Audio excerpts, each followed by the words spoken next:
This is the PlayStation Cup featuring Fortnite. We have some amazing games ahead of us. I'm Somebody's Gun, joined alongside Jacob PR, and we're going to be breaking down all the action for you. How's it going, Jacob?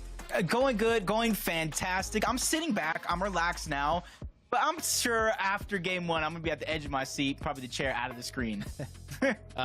Yeah, once we get to endgame, you always start standing up screaming. So, you know, it gets exciting, and the players always bring that excitement out of us. So it'll be really interesting to see. We have, after a couple of days, some great finals action coming to you. If you guys didn't watch it, there was the EU finals yesterday. So, you know, maybe go hit a VOD, check out what happened back there. But now it's time for NA, and the best players in North America are here today. The best region, I would say, even. Not all jokes aside, but yeah, it's gonna be a treat. You know, the players from NA, I feel like, just are a little bit more aggressive. They take a little bit more risk, and you know, it being a PlayStation Cup, we're gonna see a lot of in your box action this time around that I'm excited to see. Yeah, and let's go ahead and take a look at what our format is. So we had 2 rounds leading up to this. This is now the final. So this is a set lobby, 100 players playing 6 games today. Battle Royale, so build. If you watched yesterday, that was 0 build. We're building today, and that is all going to figure out who is our champion at the end of the day.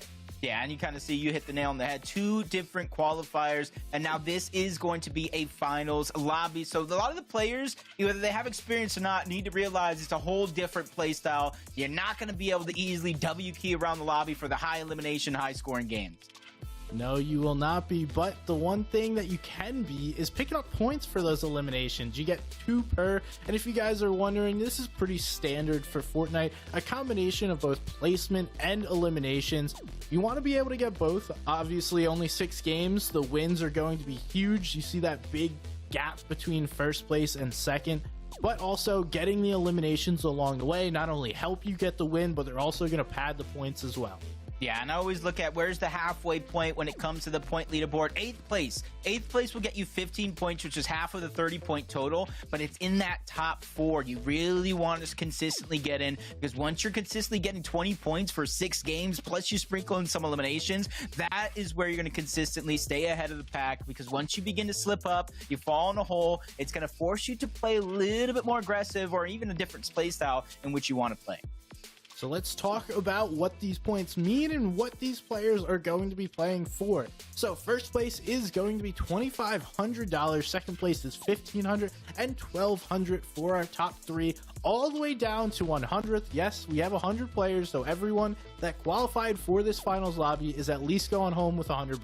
Yeah, and what I love about this is no matter where you're at, you at least have something to fight for. Obviously, the top 3, you want to get that top 1. But if you're in 50th place, $200 already in your pocket, you could still go into that top 30, the 21st, $50 more, top 11 through top 20, another $100 there. And then from there, it's top 10, where every single placing matters to get yourself more and more money at the end of the day. Yeah, we were talking about this before the show, but I'm always a huge fan of this like tiering system or the scaling system where you have something to play for regardless of what position you're in. All you have to do is have one solid game, and that will put you up the leaderboard, allow you to make that much more money. And hey, it's bragging rights too. I'm sure some of your friends, some of your peers that you're playing with are in these lobbies, so you want to let them know that you outplace them. Yeah, it's so many times I've seen it, even these PlayStation Cups alone. Players like Miro, global champion of all rights. You know, this is where you get your start. The superstardom is right around the corner. And let's take a look at some of these players. SPG, off the top, is there anybody popping out to you? Yes, I think Reciprocal right there in about the bottom left. He's going to be the one that stands out to me. I know we have Dorito and Yasir. They're kind of like the kings, I'd say, of the PlayStation Cup historically, but Reciprocal is one of the known pros that plays on controller that I believe is going to be having a great day. Yeah, I'm going to be looking at, you know, Yasir. We saw him in that last page. He won our last PlayStation Cup solos, first place. And then you look at Dash. Even though Dash has won in Chapter 4, Season 4, he got a 3rd place in our last one as well. Consistency is key. And this is a set lobby. 50 players throughout 6 games. You're going to be fighting the same competition over and over. So it's very, very important that you get off to a good start. And we're pretty early into the season, so these players are still trying to figure out where they're landing, who's landing with them. So these first couple of matches, we're going to really see what is going on, where these players are landing, how they're dealing with other players contesting them, because I highly doubt anyone's getting their own POI to themselves, especially with the current map. But we're going to have to see who is going to be able to make the adjustments if things don't go well, or who's just able to dominate those POIs and push everyone else out. Yeah, I like the way you're kind of mentioning that. There's a lot of changes that has come through from last season into this, particularly the aspect of the God medallions. And already, SPG, we don't even have to see each other. We don't have to talk. We know Grim Gates is going to be the one that everybody should be eyeing on. Whether you're fighting for it or not, it's a whole different story. But from there, what would you say would be the second best? Yeah, I think the Mount Olympus, the Medallion of Zeus, is going to be the best in these solo lobbies. While Siphon is awesome, and we're also going to see the third one or fourth one, which gives you a little bit extra damage, I don't think those make a big enough difference. And those are going to really kind of be slight buffs, but I think the Dash Medallion as well as the Agility Medallion are the best ones, hands down, in this lobby. Yeah, I have a side note to kind of watch out for the Underworld, the Siphon Medallion, to see how it really plays in solos and duos. It's not necessarily the best thing. You don't really find yourself too often by yourself outside of endgame going for those eliminations for it to really come into play. But as a solo, who knows how useful it could be as we jump on board Vixie. A little bit of a split drop underneath the train tracks. Some of this loot in this recent update did get taken away, but it's good to see players are still utilizing this drop to kind of propel themselves forward in a solo game. Yeah, this is still a good drop, and I think one of the things that you just mentioned in a solo game is going to be key, because we've seen duos, it's the FNCS game mode, and it's the primary mode that these players practice. But at the same time, solos is also so important to be able to prove yourself, both to yourself and maybe your potential teammates. That's what consistently allows you to get better teammates, is having those good solo placements, being a great solo player, because that everyone looks at you, they're like, oh, that guy's kind of nasty, maybe I team up with him, and then you pick up better and better placements. So that's the key for these players today, not only to prove yourself, but to prove to everyone else you are kind of that guy. Yeah, this is kind of where it all starts for some players. For others, this is where it just continues. Lando contested over by the Underworld, but I do believe Cam on that side, but Grim Gates, probably the most fought over POI this season. Triple contested to start it off. You've seen a couple players around the outskirts as well. Plasmify, Amplify, and Yasir all choosing this drop spot to call their home. But interesting enough, or maybe not so interesting, you can see because of the changes to where you fight the boss for the medallion, you actually have to challenge the gods at their respective POIs, which then activates the chance to get the boss, which nobody's really taken that opportunity just yet, but I might have spoke too soon. Yep, and here we go. So in case you guys haven't watched this before, different NPCs will spawn each of the 4 medallions as slightly different ones. So we'll see him jump around. They spawn in those 2 locations, and then afterwards for Grim Gate, Cerberus is going to spawn, and likely we'll see Plot box him up.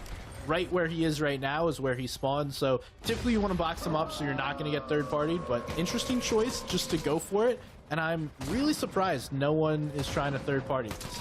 Yeah, there's that little trick where you kind of box him up a certain way, and Cerberus can't really fight back too often, but Plasmify just kind of making easy work, getting the mythic Gatekeeper shotgun. You can see he's going to get the medallion as well, all call his own, and this is the start for someone like him. You got the strongest POI, you got the strongest medallion, you got the weapons, and if you look at the heals that he has as well, he is looted and booted and ready to go.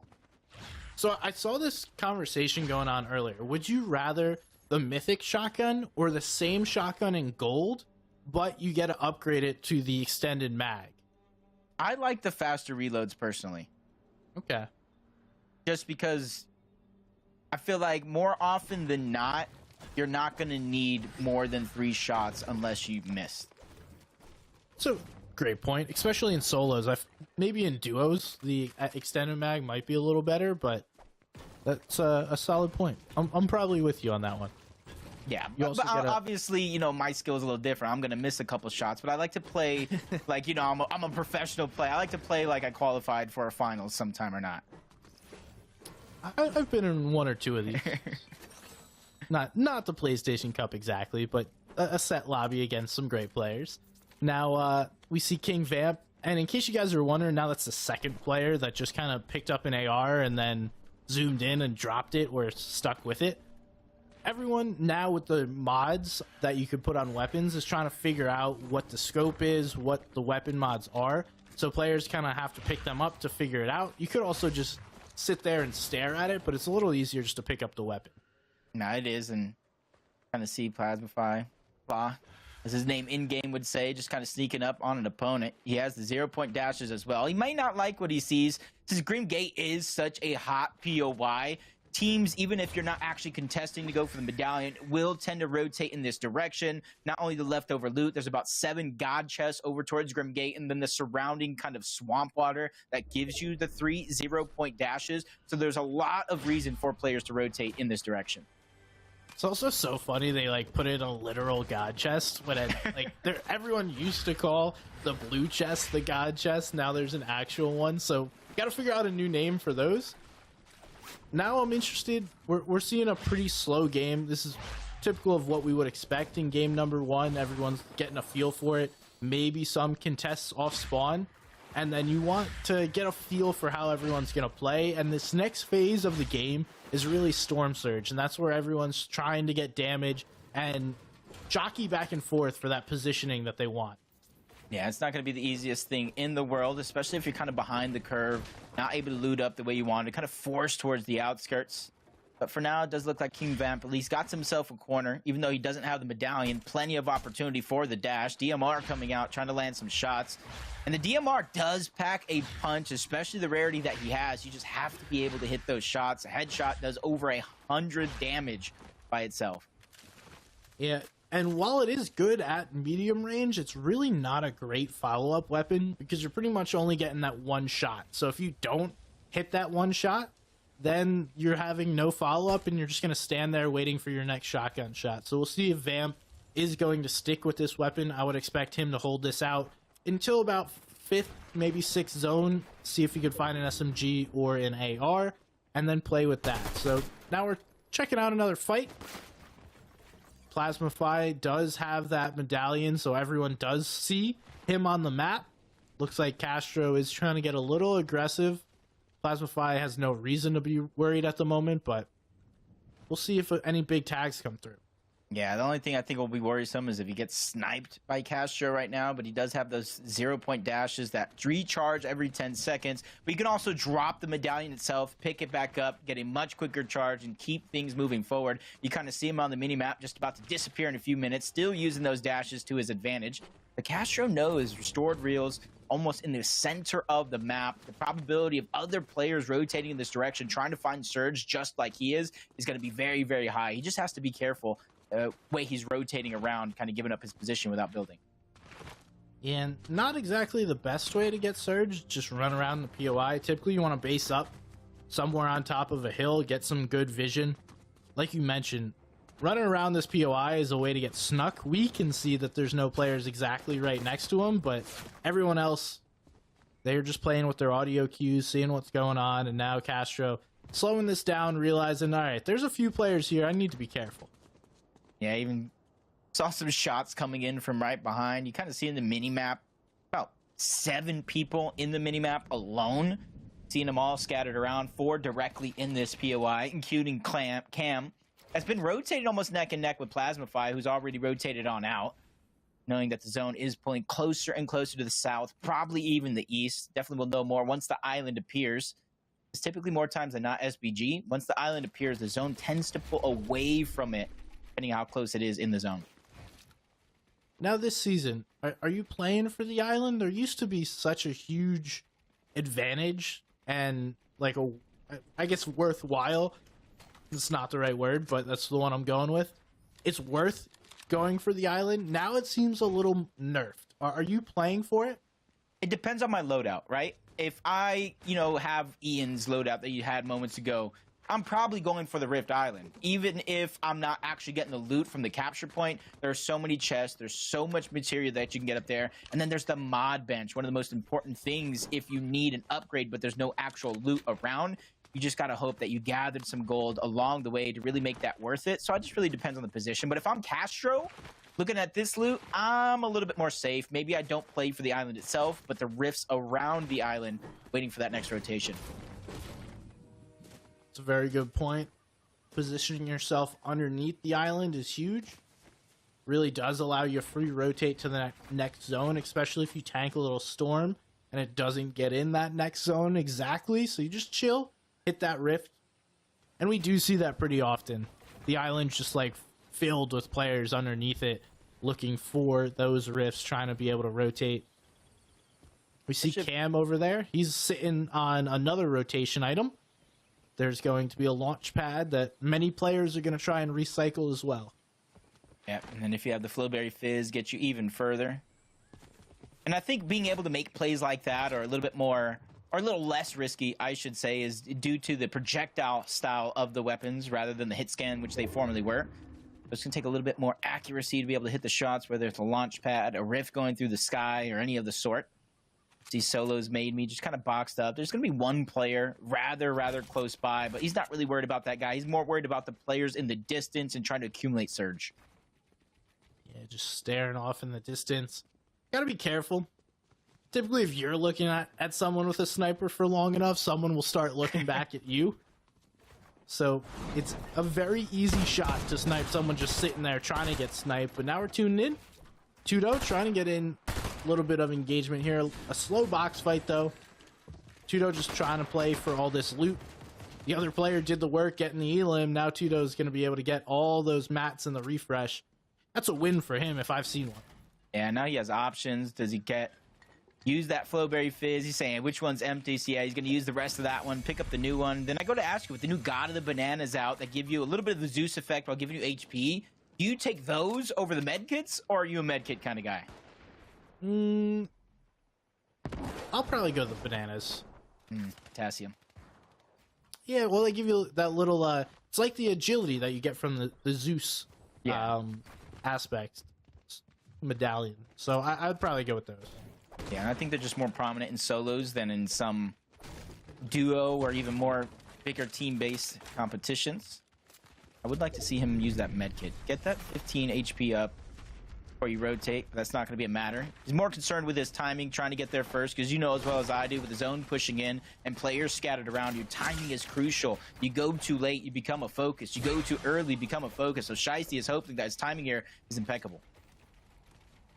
And that's why he's taking a pause right now, letting those players in front of him continue to move. Now he has seen that first player that shot at him.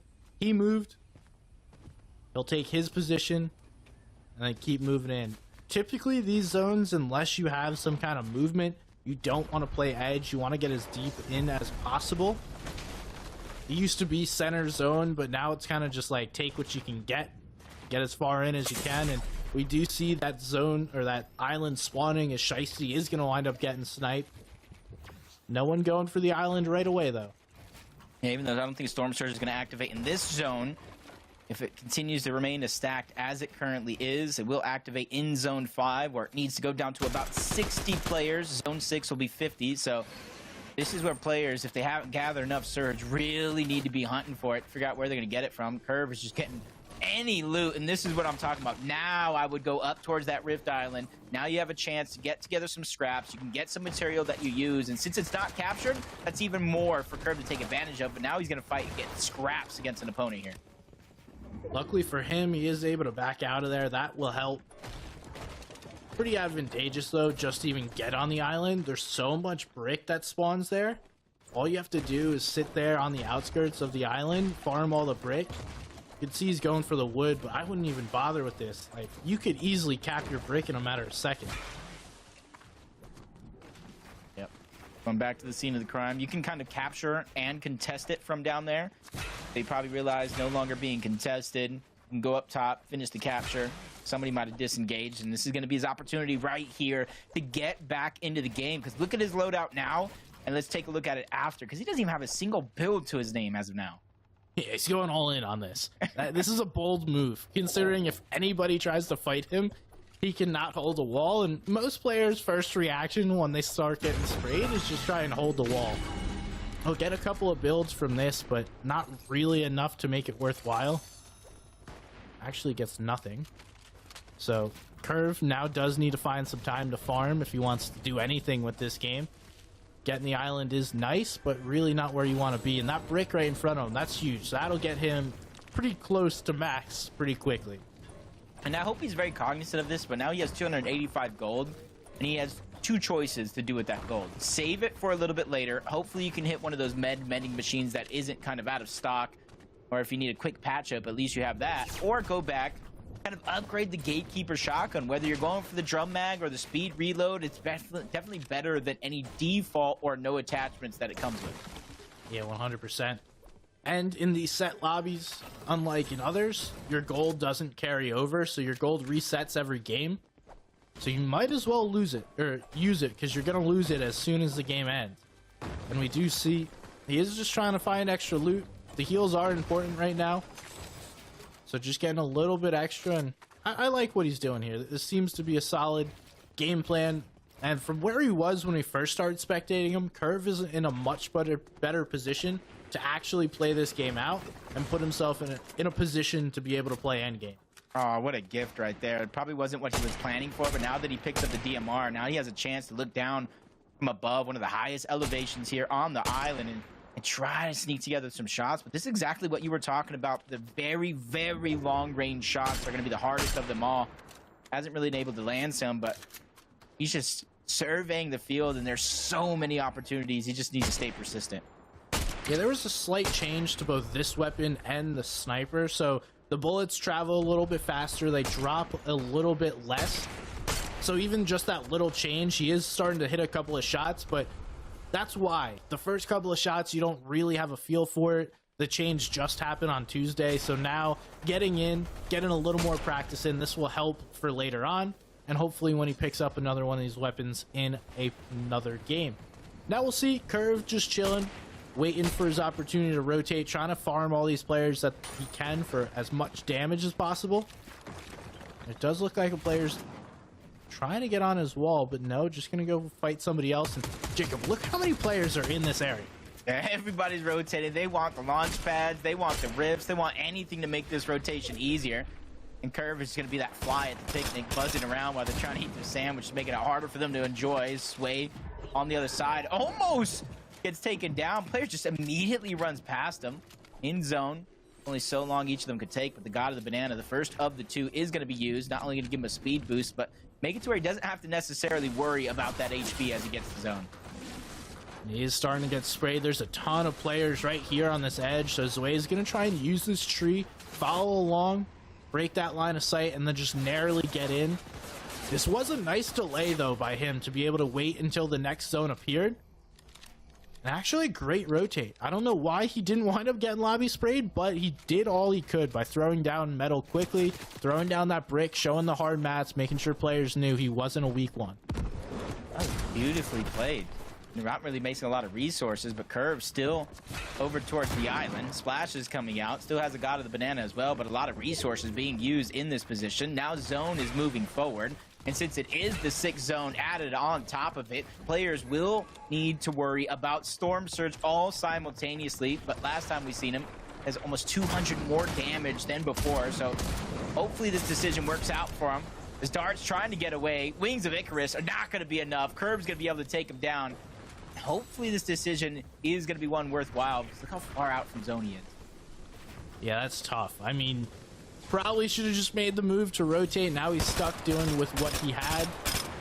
He will be able to get in zone, but Jacob, at this point, I don't know that he'll even have enough to play with. He's going to have to be jumping in a box, finding a position, and we see he's actually going to go into the tunnel. Hope to find a little bit of loot, but he already does get tagged up on the way in. Curve gonna go in. He's getting chased by Ken. What can you do here? Just 3 builds to his name. He's trying to find any crevice, any nook, cranny to gotta go into. You think he's going to the promised land, but Cam is on the other side of that one, so now he's just stuck between a rock and a hard place. Zone forcing them out yet again. Luckily for everybody down there, though, it does pull in the direction of those train tracks, so they have a way to escape. See Curve just trying to grab whatever he can, but Cam's waiting down there. Big shot comes through. Cam's not trying to follow up too quickly, though. He knows Curve's going to have to go through him. So it's just a matter of time. Cam's sitting on this wall waiting for his opportunity. Yeah, you see Curve looking around like, is there another exit around here? Where can I go? Materials are going to be a must. Very little to work with. Cam's still waiting on the other side of that build. Finally, he's going to start to make his way out, but Ken was the one hunting him on the other side, but now it's him and Cam that are going toe-to-toe. Shots being traded off between the two. Just a few shields being drained off, which is worse for Ken because he has no more to replenish, but he does have the Chain of Hades, and hopefully this can come to use later. I'm interested to see how the Chain of Hades plays out. Hoping to see a lot of players start to use that. Grab some items here in late game. Curve might be a step or two too late. Getting caught here. Probably didn't expect all these metal builds to be above him. And yeah, he's going to get caught in zone. This will be the end of Curve's game. GG, bros. Appreciate it. You have a good one. We'll see you in the next one. Now we see Cam making the late rotate as well, hoping not to get caught on the backside of zone. But there are some players. Cam's going to pick one up. That's going to be a nice elimination. He just keeps on rolling. If you blinked, you might have missed it. Cam just made that one look easy. Goes in, goes right back on out. Still distance to cover. He knows at least Ken is behind him. Josh as well. All players scattered around. This is going to be the congested side of the zone. Luckily, if you look, he still has that bubbled shield junior as well. It's a matter of when and where he's going to be using it because he can't stagger himself in zone. Those bandages are not going to be enough to keep himself healthy. This is one of those moments where you're just like, dude, come on, rotate. All we need to do is get in zone. And then you go and complain about it on Twitter, but, you know, Cam should be chilling. He's been in this situation many times before. I could argue Cam, top controller player, at least top 5 in the region at multiple different periods in time. Looking to make that comeback and rethrone himself atop the controller kingdom. You know, and I see that he does have that Mythic Harbinger SMG, and it almost makes me wonder, does he have the medallion as well? Because that siphon could be the difference. It's much different playing it in solos than having to worry about your teammate, you getting all the heals, they get nothing, and you're left behind, stuck in a 1v99 situation versus all the full duo teams in the lobby. Only time will tell how useful that will be. You can see as we switch around different players, some in better positions than others. Regret right now, even though he's above Surge, he has actual scraps for a loadout. He's looking for one of those refreshes, try and get whatever he can, but I mean, from what we're seeing, it looks like everybody has nothing. There's not many players that have been able to pick up and hold all their loot. Ken down, Cam wasn't in the best of positions. Coinsy has a little bit. He's trying to make this rotate in, but he might wind up being a refresh if he can't make a safe rotate. Does find a good position. Shot comes onto his wall, but nothing gonna be there. And now in a good spot just to heal up as everyone else tries to make this rotate in. Yeah, plenty of shields in his inventory. It's the HP that you worry about as Piggle. He gets stuck outside of zone. Your bro Ken trying to use the Chain of Hades, get all that loot into his box, see what builds he can get out of it. He hasn't picked them up just yet. It isn't going to be much. Just kind of the resource, the siphon mats that you're able to get. But for Ken, the position he was in is better than nothing for sure. Yeah, I'll take a couple of builds. It costs you nothing just to grab them. We see how this zone is going to be playing out. Look at all those builds that everyone has. We will be going over to the west here. Polo, just move it in, trying to stay up above. And in the no movement meta like we are in at the moment, we do have the wings, but most players are going to want to try and stay on these higher layers. It's easier, less congested. You just rise as the zone moves, and then you drop down as you get lower and lower through these zones. Yeah, you just want to be able to stay away from everybody else on that low layer until you absolutely have to.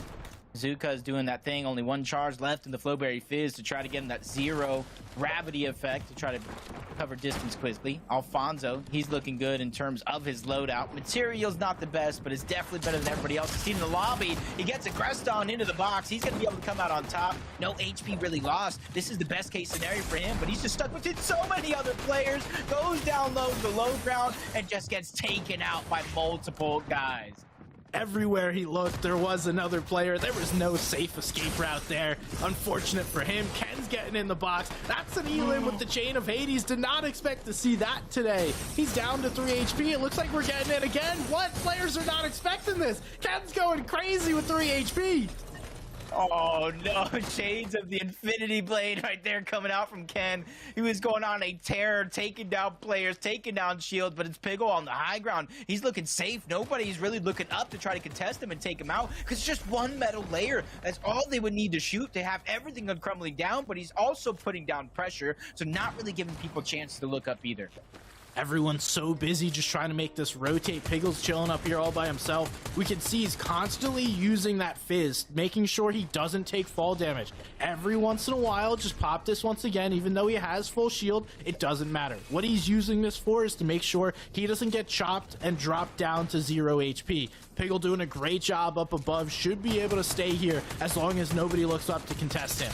Yeah, he's done more than enough as everybody's fighting down low. Look at everybody when it comes to HP. Nobody is full health except for Judebug, but he's still missing some shields as well. Piggle in a top 8 situation, running out of builds, but he has this one in the bag. It's all but over. He's shooting down below. Another player going down, but that's Judebug that steals it away. The mats are dwindling for everyone down below. We're just seeing Siphon come through. No one even really wants to build. Dash is 1 HP. He can't take any ticks. He's on the backside of zone, taking damage. Now we see there's a lot of players. Ali getting shots through, but not going to be enough. That's Judebug. Now Piggle's decided it's time. I'm getting involved. I'm getting in this fight. He uses his last build, and the pressure comes through. It's 1v1v1. Yeah, immediately goes to the front side, but Judebug with those eliminations, he's going to try to fight for the high ground. Piggle runs out of builds. He's going to be forced down low. Him and Dash, toe-to-toe. Heal-off's going to begin for a short moment, but Piggle instantly runs out of those slurp smashes, and he's in the center of the zone, while Dash now has a chance to fight back. Piggle doesn't know who to look at. He's hiding behind the rock. He's waiting, but Dash is going to go up. This could play well for Piggle. He could just sit here and let these players fight it out. Now the player drops down. Piggle takes him out. Now it's a 1v1, but it's going to be Dash that is able to take the first game of the day. What a play to take the high ground and the first game. An opportunistic moment coming out from Dash because he saw Piggle drop down low. Instead of contesting him and just going for a 50-50 on the fight, I have splashes, I have heal off material. He staggered himself back, and instead of going for Piggle on the low ground, he went right up to Judebug. He went right for the high ground, and I think that was a picture perfect play by Dash Rooney. Hey, you play to win the game. That's what Dash was saying there. He didn't just want to get that one elim down there on low ground. He knew Piggle had nothing. That probably would have been the easier player to take out, but he's going for the high ground play, taking out the healthier player, getting that elimination, securing the victory royale, and I respect it. It takes some fortitude to sit in Storm when you have very little HP, just throw down those splashes to get yourself that first place. I was not expecting that. Yeah, patience was definitely key because he could have easily left the box. He could have tried to fight Piggle. I think he still wins against Piggle, right? But if he takes any damage from a gatekeeper shotgun shot, he loses the game because he's now on low ground. He's going against high ground, and he's at a huge disparity in terms of health and shield. So great decisions being made right before our very eyes. And that's why we have seen Dash in multiple PlayStation Cup finals, multiple top placings as well, including a big win in Chapter 4, Season 4. All right, but can we talk about Ken using the Chain of Hades? I thought he was about to get this second elimination, too. I've not expected to see this be used as an offensive weapon, really just expected to see it be used to grab items and heals and things like that. But apparently, it is also something that will cause players to panic. Yeah, it really kind of catches you off guard, especially with how quick, and you're also moving, so you're not stationary just trying to chop them as if you were trying to pickaxe. You're moving around, you're dealing damage, you're causing a lot of chaos and commotion, and if you're not ready, if you're not experienced and have the composure to calm yourself down, so easy to get caught off guard. Now, let's take a look at our standings here. To no surprise, the Game 1 winner, Dash Rooney, is up there in first place. We have Piggle in second, and Judebug right there in third. All those players were our top three, and then we saw Ali right behind them. Any surprises to you? I don't think there's many crazy surprises. I'm just waiting for, some of our former champions to come online, seeing if Yasir can bring it up. Broken. Piggle, I'm glad to see him actually do pretty consistently. Second place, a little bit of deja vu from that Chapter 4 Season 4 Cup that I was talking about. We do have plenty more games to play, though, so these players here in the middle of the pack have plenty of time to make it happen. Typically out of 6 games, players will have 1, maybe 2 bad ones and still be able to place within that top 5 or so. We'll see though, it depends how the top players wind up doing. Every once in a while, someone just pulls off something special, gives no opportunity. So Dash is now in the driver's seat with Piggle right behind him. You know, as I'm looking at the leaderboard too, it just kind of like hit me right now. 77th place, Plasmafy, Grim Gates. He had it right from the start of the game, essentially. I really wasn't able to make anything out of that game. I didn't see who caught it at the end, who was able to get control of that dash, the medallion. But we're already seeing in game 1, hey, it wasn't as big of an impact that we've seen throughout the course of his existence. Yeah, I wonder who decided to take that fight. Was it Plasmafy? Was it the opponent? And what all happened there? I wonder, maybe one of our players at the end of the game was the one that took him out. It'll be interesting to see. I don't expect that to continue to be uncontested for Plasmafy. If I was watching and I saw that was the case in game number 1, I might think about taking a walk over there. Just trying to see real quick, where does Dasher Rooney land? I got the drop map up. Shout out to Mr. Griffs for putting this on and making sure to kind of show it out. But do you think it was the drop spot that played a role? As I continue to look for it, I'll get your information. Or do you think it's more of how you're playing after the drop spot, especially with Plasmafy going down with arguably one of the strongest medallions and loadouts? So I don't think it's necessarily the drop spot. I think as long as you're able to get enough, it doesn't really matter where you land. Certain players are trying to play with scraps, and I think in that case, it is their drop spot. If you're not able to get a full loadout, some actual heals, not like 1 mini and then 2 chug splashes, you're trying to walk in an endgame with that, that's not going to happen. But if you're able to get, let's say, 7 to 12 chests and enough floor spawns, you're chilling. Okay. So I found Dash. Mount Olympus. It's almost depending if everybody actually does land there. We even got players like Pollo, Dorito, Haas, Vase. We got a lot of superstars landing over at Mount Olympus. 7 total players saying they're at least going to contest that POI. So for Dash to come out on top, if 7 people actually contested, is really, really impressive. And then I kind of go with what you said. It may not have necessarily been the drop, but what he did after the drop to get himself going. Yeah, we talked about all the god chests over in the Underworld, Grim Gate area. There's also the same in the other POIs on the other side of the map. So you're able to get those little advantages compared to other people. Those chests are going to spawn there. There's going to be good weapons and loot in them. So it's just that little bit of extra knowledge. I would expect most of the players to try and land on those right away as their initial drop spot, knowing that you're going to be getting a good weapon out of it. Yeah, I think it's about like 6 god chests directly in and a couple more scattered around with over like 30, 40 chests or so over at Mount Olympus. So seems hot, seems contested, but there is definitely plenty of loot to go around. But instead of landing directly there, okay, I see him. He's going towards the outskirts. He's going to one of these drops that have about 6 chests down there. A 7th one if it does spawn in. So he's just right now focused on getting off of spawn. So like we talked about, it's not necessarily the drop spot that wins games most of the time. It's how players are performing throughout the day. And now that he sees he's contested, he's making a wide turn towards the right, giving up a lot of loot already. Yeah, just going to take what he can get. We see he's taking a peek what's going on at those other players. And this is not exactly the best position to be in, but you know what? You're living off spawn. You at least are able to get a weapon, and now you can go try and get those shamble spots because there's enough nearby. And also landing right outside of the fencing fields area is quite nice because there's all of those flow berries for shield and then also movement if you're going to keep some. Yeah, making sure that you have a plan B. Not even if you got a POI with all the loot in the world, if your actual drop does get contested and you get beat out, you need to at least have some sort of trick underneath your sleeve. And I think Dash, knowing where he's landing at, knows exactly where he's going to be. Plasmafy actually taken down by Yasir over at Grim Gates. So even though he had the medallion in game 1, he's not going to get the chance here in game 2. Yeah, as expected, that's not happening multiple games in a row. You might be able to get uncontested Grim Gate once, but some of the best players will see that and be like, all right, I can take on Plasmafy. And that's exactly what just happened. Yasir is one of the top contenders pretty consistently within these PlayStation tournaments, so no surprise to see him make that move.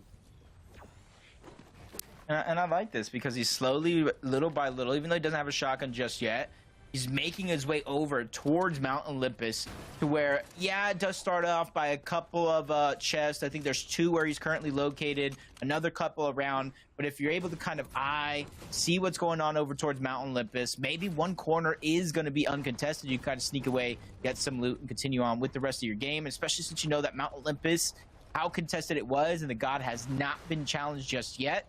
You have to know a lot of players are kind of just sneaking around. And this is not unsimilar to what he did in game number 1. Just looking at his loot path, this is about the same area that he took in game number 1, and he also has the chain of Hades with a couple of fishing spots right there, so wouldn't be surprised to see him take some time to fish.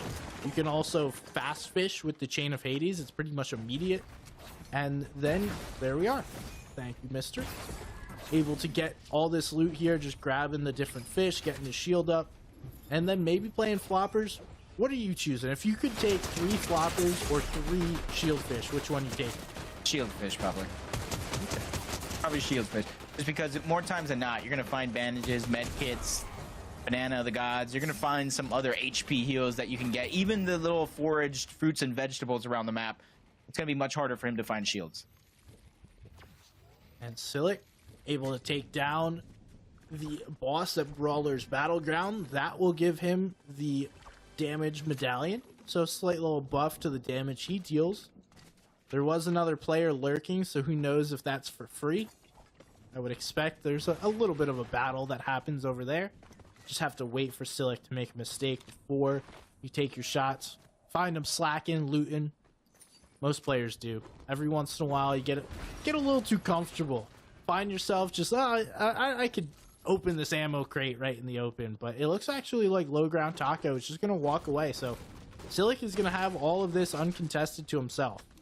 Yeah, and depending on where the zone is actually pulling right now, I feel like he has a free rotation. Granted, there could be some other players thinking the same thing, but as long as he rotates towards the western side of Brawler's Battlegrounds, there's going to be so much open water. He can get to the slower side of the zone with the least resistance along the way. He just has to be ready because he's going to be kind of trapped out in the open. If somebody spots him out with a sniper or maybe this Mythic Warforged AR, they could deal a lot of damage. But I think that would be a great play for him to kind of just rotate to the slow side, let everybody else play their game out, and you just kind of remain hidden, because it wasn't until Zone 5, maybe even Zone 6, that Storm Surge even turned on in Game 1. Don't really expect that to continue either. Typically, as it goes on, Game 2 and 3 are the most difficult when it comes to Storm Surge. Everyone kind of figures out what's going on, plays a little safer. And then Game 5 and 6, players start getting a little more aggressive. So really just the next 2, maybe 3 games are when you really have to have your Storm Surge plan down pat. And then it should get easier as more players start to try and get aggressive and fight. Kind of like the name of the game. That's why we always talk about, like, we even said it before the show, we say it almost every competition that has qualifier rounds or sessions 1, sessions 2 into a finals, is being able to adapt, have that flexibility. As Dash running into low ground Taco, unironically, he is on the low ground, and Dash is actually going to choose to kind of get out safely. He doesn't want to take an early game fight. There's 86 still players left alive. We're only in the second zone. And if you look at his loadout, yeah, he has the 3 shield fish, he has the flow berries, but he doesn't really have a weapon loadout that you really feel confident with. Yeah, that's exactly right. If you want to take a fight because you want to upgrade your weapons, but you don't want the fight to start evenly. You want a fight to start with a big beam, and then you'll be like, all right, cool. Now I have an advantage in this fight, where he knows if he's going into any fight with gray weapons, there is 0 advantage that he has. Someone has better weapons than he does. So you just wait, you chill a little bit. Someone will make a mistake. You get a big beam onto them, and that's when you get your engagement going. That way you're able to upgrade those weapons. It almost looks like he saw those builds, right? And he followed them. And I think he's either looking for where that player has rotated into to try to get a simple rotation, or maybe just that player in general, but so far the way Dash has been playing the early game at the very minimum, he's kind of a calm, cool, collected player, doesn't make those big risks unless, like what you said, he has that advantage to start it off. But as he rotates over towards fencing fields, I think that's the position that he wants to be in, as close to the center of the zone as possible until the rift appears, and that's where you can kind of make those decisions that you split off from your original plan. Do you see some players nearby in the area? All just basing up on the side of these cliffs, finding out where everyone else is. Vixie down below, Hey Tank up above.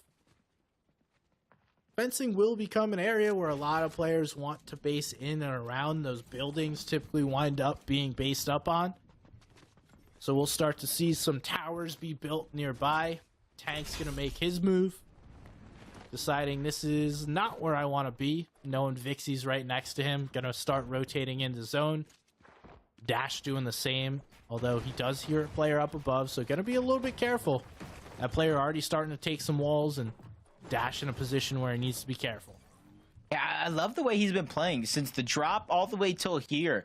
He's overbuilding in a situation like this, which isn't a bad thing, because now if this fight does break out, he has multiple walls, multiple angles, and even a window there that he could try to peek through. But now the fight is continuously coming to him, gets coned off momentarily, trying to block all angles, multiple players coming in from different sides. Dash trying to get out, but he runs into Ledesma, and he goes down all together towards fencing fields. And you see other players here in the action. You see in the mini-map, another player, another third party closing in on the distance.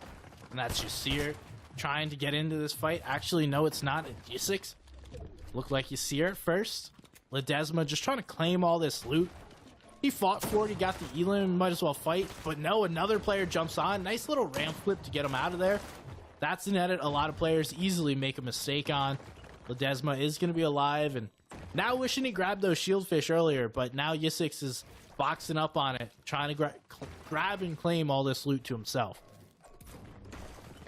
Even if he doesn't need it, just bring it all back to the box. You see him kind of getting out as fast as possible.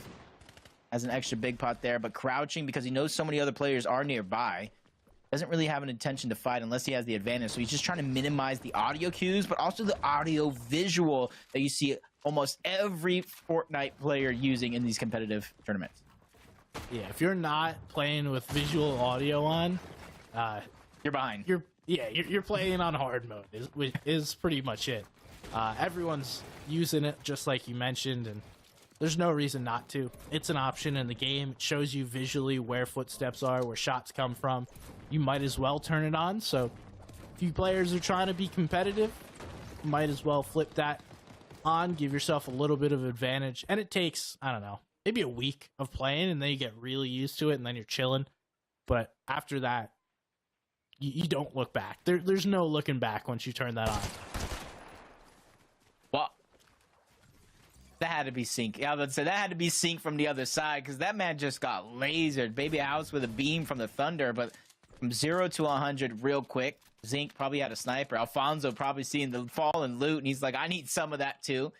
Zinc gonna disengage off of that loot. Doesn't necessarily like what he sees. Probably has all the loot that he needs. Doesn't need to get greedy for it. Baby House, on the other hand, probably in a very, very similar position inside of the zone as well. Doesn't really have too much distance to cover. He just needs to find a spot that he's okay with. At this point, most players just trying to find some space to relax in. You don't necessarily want to be getting active. At this point in the game, it's really a problem just to get in these fights that seemingly never end. You wind up spending way more on a fight than you would wind up gaining. So finding a good position just to chill out in. Joust trying to find some shots here, although this isn't the best angle. Probably be looking at in a cone, has better visuals, and now there's players below him, although it doesn't look like he wants to show himself. They are starting to chop away at his builds. Yeah, he's playing very, very sneaky. Just trying to get that first shot. Hopefully Yizix just keeps building, goes up into him, and that's where he's going to try to land that first one. That's why you see him kind of hiding behind the cone. Minimize what he can see, and Yizix is actually peeking through, probably trying to see what else is in that attic. It's only a matter, did they see each other? Did Yizix peek through the cone and see Baby Haas? It looked like for a second he was staring right at him. But yeah, he definitely knows he's there. Now he's just gonna back on out. He's like, all right, I overstayed my welcome. Thank you. I don't want any part of this. You have the building. It's yours. I'll start rotating in, and everybody on this side is gonna have to start rotating in. As we can see on that mini map, how many players are on this side of the map. Getting really congested here, and the earlier you go, the better it will be. Because if you wait too long, you're all just gonna get caught right here on the edge, praying, crossing your fingers that zone pulls your way. And if it doesn't, oh, those rotates are not fun. Yeah, and then you have the zone pushing in as well, so it's just going to be just a chaotic mess for anybody who does get left behind. That's why Yizix with that Flowberry Fizz is going to be one of the first ones to try to achieve a spot in towards the zone. Just a few more steps on the right side. Rift Island is going to appear. Only one player going for it for now. But it's kind of very, very similar as we saw in game one. One player went up there, but as time went on, more and more players made their presence known on top of that island. That's typically what happens. You see one player go for it at first. Looks like Low Ground Taco's going for it as well. Just boldly hitting minis out in the open. Okay, respect it. Maybe want to build. Yeah, that's what I would recommend. Still claiming the POI, though. That should help. And now we will see, is Low Ground Taco going to be able to go ahead and put himself in a spot where he can claim the loot. You see so many players just build this 2x2 box, so I guess it's a 4x4 on top of that. And then those players are able to claim it, but now we have a couple of different players looking to claim this capture point. Don't know that really anyone is in the best of positions besides Low Ground Taco, and Yasir's already starting to put that pressure on. Man, it's pretty early too. So typically I say zone does pull away from Rift Island. High chance it stays in this zone and pulls away after zone 5. So you can see a lot of people still staying here. They're in the center. There's a chance for them to get surged because we talked about elevation being a huge importance and being able to accumulate it. But as it continues to get over congested, you're going to see players just like this, just peeking off on the side, not really concerned what's on the top of the island, but more concerned about the players all around it. And Yasir is going to be the one that tries to claim this capture point. Already building out to put himself in a spot to be able to claim that loot. It does drop down. He winds out missing out. A couple of chug splashes snuck away from him, and he doesn't know that just yet. Don't know that there's really any loot that he wants. The loadout he has is about as good as you're going to be able to ask for. Especially with that mythic. We saw him take down Plasma Fire earlier on. And then, as well, the Burst SMG is the weapon I'm going with. 99 out of 100 times. Yeah, I feel like it didn't matter what they added to this, that Thunderburst SMG is just, it's the staple. It has range, it has accuracy, you can fight in boxes. I think the only thing it kind of lacks is that burst potential when you're actually in somebody's face when you switch a shot to the Thunderburst. But if you land that first shotgun shot, it's not really going to matter. But Low Ground Taco, kind of playing with his food, Glow Season, is going to be able to break into the box, almost gets taken down, but he's able to hold 10 toes down and hold his position in the game. It's a nice elim there. Was hopefully just chilling in his cone. A player found him, but now Ali's getting in. He knows that Clone Season's weak, but now the crack comes through. Ali's the one that's weak as well. Both players are going to have a moment to heal up, and don't know that this engagement continues. Now that both players have had the opportunity to heal up, it's not really a fight that's interesting to take. Yeah. I will say, 72 players still left alive. Zone 5, at least 11 need to go down. In a couple seconds, Storm Surge will begin to warn a couple players about their position on that threshold. Then once zone closes, you'll see players fighting, try to keep themselves well above. Last of the minis going to be used. 286 damage for Glow Season. You can think about the play that he made moments ago, getting into the box, dealing all that damage to put him in that position. Oh, well. Just as we say that, he winds up getting hit by Ioxi and taken out. It's quite a shot. We were talking about the DMR and the power of it. Ioxi's able to hit that shot, get himself that elim, and that's going to put some damage on the board just like he wanted. You see Kings up here deciding to go down. He wants the auto shotgun. That's going to be his weapon of choice this game. And now up on the high ground in a really good position. He'll just be chilling, like simply just chilling until next zone pulls, make a rotate in as soon as he's forced to, and should be able to find a good spot. I like when they're just calm, cool, collected. It's easy to go from one fight to the next, trying to stay active. Be able to have that persistence and patience to know which ones you should and shouldn't take. Zone 5, Zone's going to pull away. Storm Surge is going to force a little bit of the action until we get to about 60 players left alive. And this is where I think being on top of the island, even though it does pull away, is going to give you the best advantage, the best chances to try to get that surge, even if it's not the players on the island, but all those other players rotating around. And then you add in the ones that are going to try to go for the rift, because you see some players below the island on the minimap making their way in that direction. Yep, and then you can combine the launch pad with the fizz if you're up here. Get yourself deep into this next zone where most players that have to left foot, right foot in are going to be just pretty much on the edge. King's hoping that shot was a little more than it was. No one really fighting for these positions right now. Everyone just waiting. They all know that the zone's going to wind up pulling. They're all just buying their time until next zone pulls. I'm not even necessarily concerned about this zone.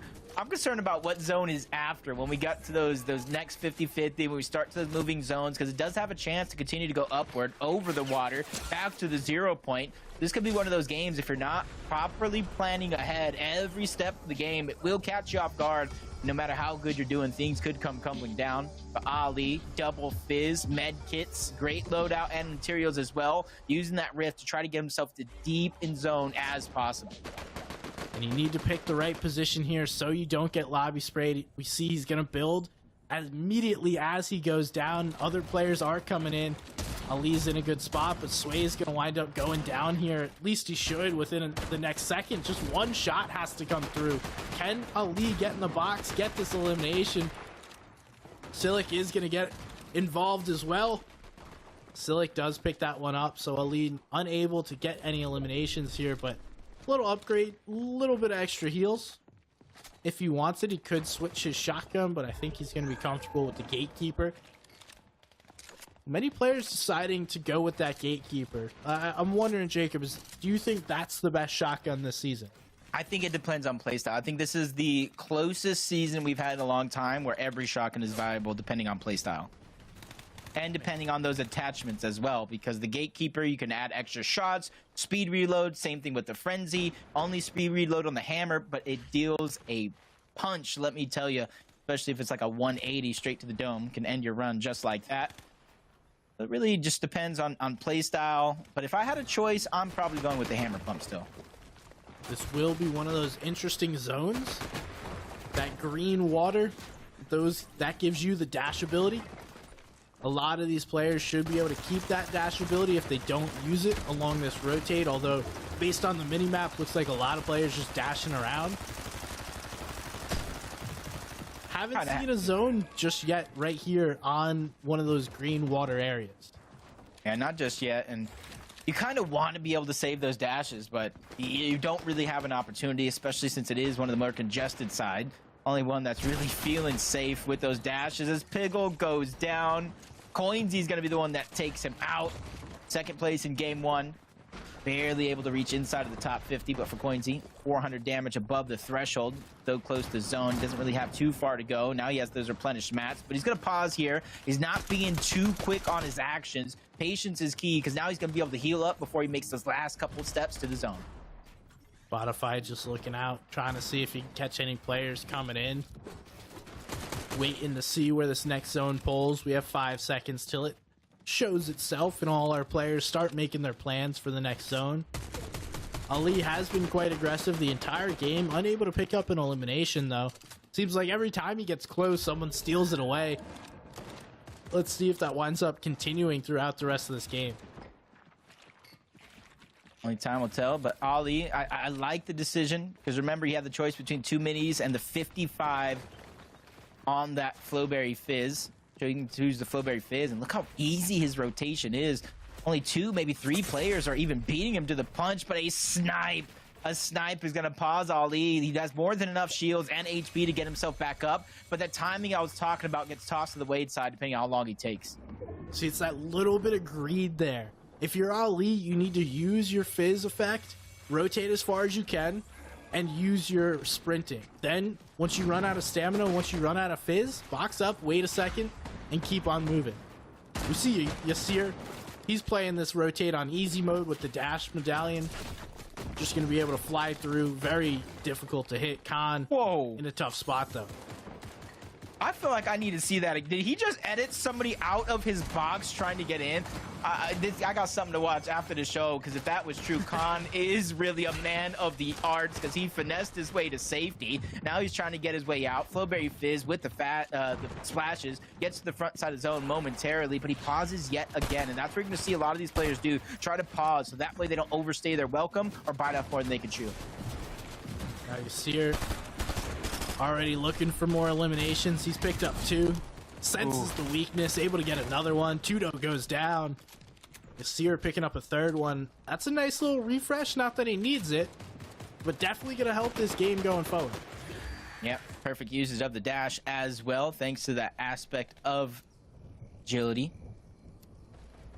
This is where it's going to get real dicey for those players on the backside of the zone. You see everybody trying to move forward. Cam next to Ali. You see her just peeking through the cone. He's going to have the easiest rotate of them all. But Ali running very, very low on that Flowberry Fizz from about 155 to start off his rotation down to his last few drops. Ken getting real weak here on the backside of zone. Is going to pop the banana. Going to be able to help him get a little bit faster. Get in front of the zone. You see her. We see trying to stay on this front side as well. All these players moving through these zones. Ali is in a good spot. We see him consistently be on the front side of zone. He's going to wait for the right moment, run in just a few more boxes, and then he'll be able to chill. He's now in a position, likely want to box up in something other than wood, but Yasir is able to get him to the front side of zone, and all these players just going to have to wait for the next rotate as they've made it into this zone. Yeah, and the crucial part about all those rotations is take note, even Ali, Yasir, all of them staying away from that ultimate low ground unless they have to. With these zones pulling up and over mountains, you have to be able to save as many of those builds as possible, so you don't want to get stuck in the chaos. Flowberry Fizz coming out from Ali, that's going to make his rotation just a little bit easier, but running out of builds, he's going to have no choice but to drop down. Yeah, we see he's already starting to take a look what's going on high ground. Cam is the one up there. He's in a great spot, so running out of mats is going to need a refresh here, especially if he starts getting chopped out. Aoxy is the one that's giving him problems. He jumps right in the box. Cam is not going to be able to get that elimination, but nonetheless is able to keep the high ground. He's in a tough spot, though, with only a few builds remaining. And it's almost all or nothing here for Cam, trying to hold on his position. Looks towards the backside of zone. Sees a couple of players, not able to get what he wants, but it's Yasir, second layer up. The challenge for the high ground. He cannot contest it anymore. Yasir, with all the builds in the world, the dash medallion and the mythic, has taken over high ground and in prime position of this game. He has everything he needs to win this game. He can even double layer, unlike most players within solos. He's just going to put pressure down on all these players that he sees, get the shots come through, make their game difficult, and Yasir already doing exactly that. Yeah, Oxy's going to be in his line of sight, spraying down, trying to put pressure. He's just trying to force these players' ultimate low ground into each other to make his job that much easier. Another one going to get lost the backside of zone. Ali fine going down to the storm as well. Yasir from above, smooth sailing, cool as a cucumber. Almost no sweat on his brow as he continues to put pressure from above. And we know he has the dash medallion, so he's not worried about taking fall damage. Ooh. Surge is going to be picking up Yas. That's going to be an elim there. Yasir, though, on the high ground, just chilling. Aoxy's playing Storm way back, but Yasir sees that. He's going to say thank you very much. That's going to be a free elim if he can catch him out. Nonetheless, everyone fighting down there on the low ground. What's going to happen here? Khan trying to hit the shot, but a nice little edit there by Ian. Oh, phases through, gets the shot. Aoxy persistence, but it cancels the med kit. Aoxy gets his med kit canceled. He has to go in. Surge on the other side, not enough time. Surge is going to be able to live, but it's Yasir who steals away the actual elimination. Placements plus 2 points for the elim. This is Ian versus Yasir. It's only a matter of time before the other player goes down. The Storm, Surge just making a desperate play. The dash in the Storm, jumping on the head of Ian. The shot comes through, and that's another win by Yasir. Another win within the PlayStation tournament. He seems to do it every single time. He had a medallion from the gods that he used to dash and a banana of the gods to make sure he would not run out of HP. Played picture perfect by Yasir from almost start of the game to the end, and it was the moment where he took down Plasmafy over at Grim Gates. That's what got him started, and you could not slow him down since then. Great job to Yasir for game 2. Yeah, he's looking to go back to back. Able to have a great PlayStation tournament in the previous season, Now having a great match number 2 after a little shaky start. He should be right there on the top of our leaderboard, and we'd expect nothing less, Jacob. Yeah, nothing less at all. Dash winning the first game, Yasir winning 2. This is 2 different PlayStation Cup champions already starting off our first 2 games on fire. And I think this, from this moment out for these 2, it is going to be about consistency because they've already shown that they have the potential to win these big games. Just take a look at some of our highlights throughout the game. This was an exciting one. We saw a lot of elims, a lot of nice plays, a lot of nice shots here. Unfortunate for Gloon, the shots coming through, just a little bit of a peak. That's why players say you gotta build. You know, you can't be out in the open. I wouldn't expect that one to be an issue. And Ali was the one fighting Gloon Shiesty before. That elim got taken, another elim got taken, and he's just having a tough go. I see how it just happened so quick. There goes that edit again from Khan. It almost looked like somebody was trying to break into his box. He edited the cone, he edited the floor, dropped him down below, but I could be wrong. It could be just wishful thinking. You see her here using that dash medallion, goes and phases through into the box with it. Cam, this is the moment you ran out of builds. He couldn't contest it. But I like how Cam just gave it up, though. Instead of just trying to fight Yasir with no builds, he said, I can no longer hold on to my position. I still have to make something of this game. Drops down low and does his best. And that's what it's about, is maximizing those placements. He knew he had no build, so it didn't really matter what he wanted to do. Even if he wanted to fight Yasir, he just had to give that up. And now we see Yasir perfectly playing this, using the dash medallion, picking up the dub.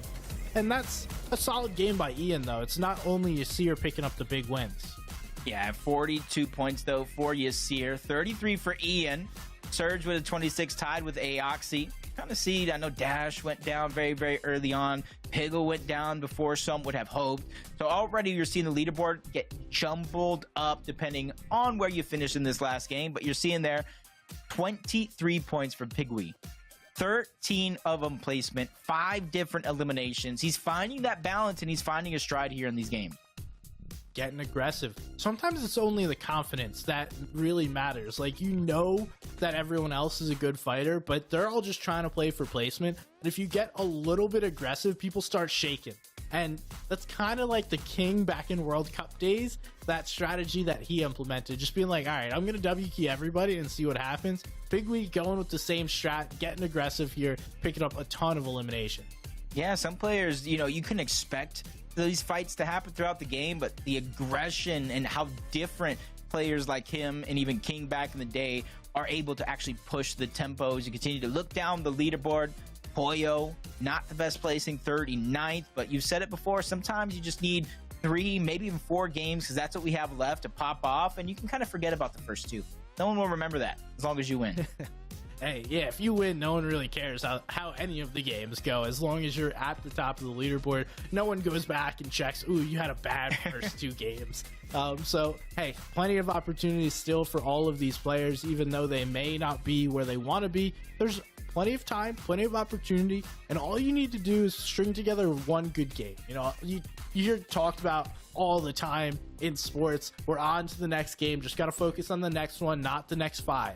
Focus on the next game, put yourself in a position, play one game at a time, do the right things every single step of the way, and then you can worry about game number 4. But until then, game number 3 is top of mind.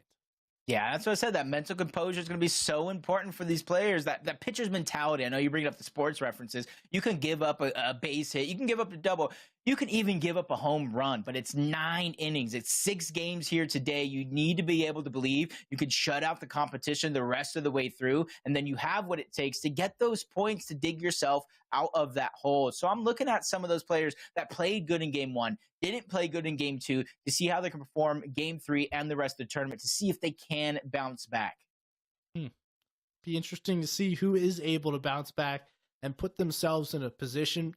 You love a comeback story. Everyone does. You love the underdog fighting throughout the entire tournament, putting themselves in a position. Hey, it's better now than never, because you know, after game number 3, you're pretty much running out of time. I'm going to say, hey, you can climb up the leaderboard, but if you haven't done anything by the first 3 games, it's going to be hard to win it. Yeah, I kind of say the same thing. It's just you just lose control over your own destiny. You either have to start playing really, really aggressive to make it up with those eliminations while staying alive, or you just got to hope the downfall of everybody above you on the leaderboard, which at that stage in the game, if it's game 4, it's game 5, or even if it's game 6, you kind of can't hope that your opponent goes down, which they haven't been performing. And just over the past 2 games so far, I got to imagine this is a close race. And now we see this is where it happened earlier, the Grim Gate. You see her taking down Plasmafy, really starting the engine for this game number 2 win. We'll see who's able to take it in game number 3. Will Plasmafy continue to contest Grim Gate? Will you see her now have it uncontested? Only time will tell where the Dash medallion is going to wind up. And play hot potato with it. Mr. Judebug feels like he's going over towards Lavish Layer. Even though there's no medallion over there, there's still a good amount of loot to be gathered and decent rotations depending on where the zone goes. But gonna have a couple other players that might be eyeing that same drop spot. Mr. Judebug, pretty consistent so far. He's got a 3rd place, 18th place, 7 total eliminations. So definitely winding up to give a good performance here throughout the next couple games. Yeah, Judebug actually sitting in 1st place at the moment in a really good spot. Most consistent throughout the first 2 games. Now, what is he going to be able to do in game number 3? It's always nice if you're able to get a couple of like free tags, maybe even a free elim out of the air. Not going to happen though for Judebug. He'll have to work a little bit harder for those. And it looks like Zuka is just going to be down below. Dorito taking out Curve. I believe that's up over at Mount Olympus. And all these players now just, you know, we figured it out. We had a couple of games, who's landing where. Now some players are starting to make adjustments. So that's one of those weird things.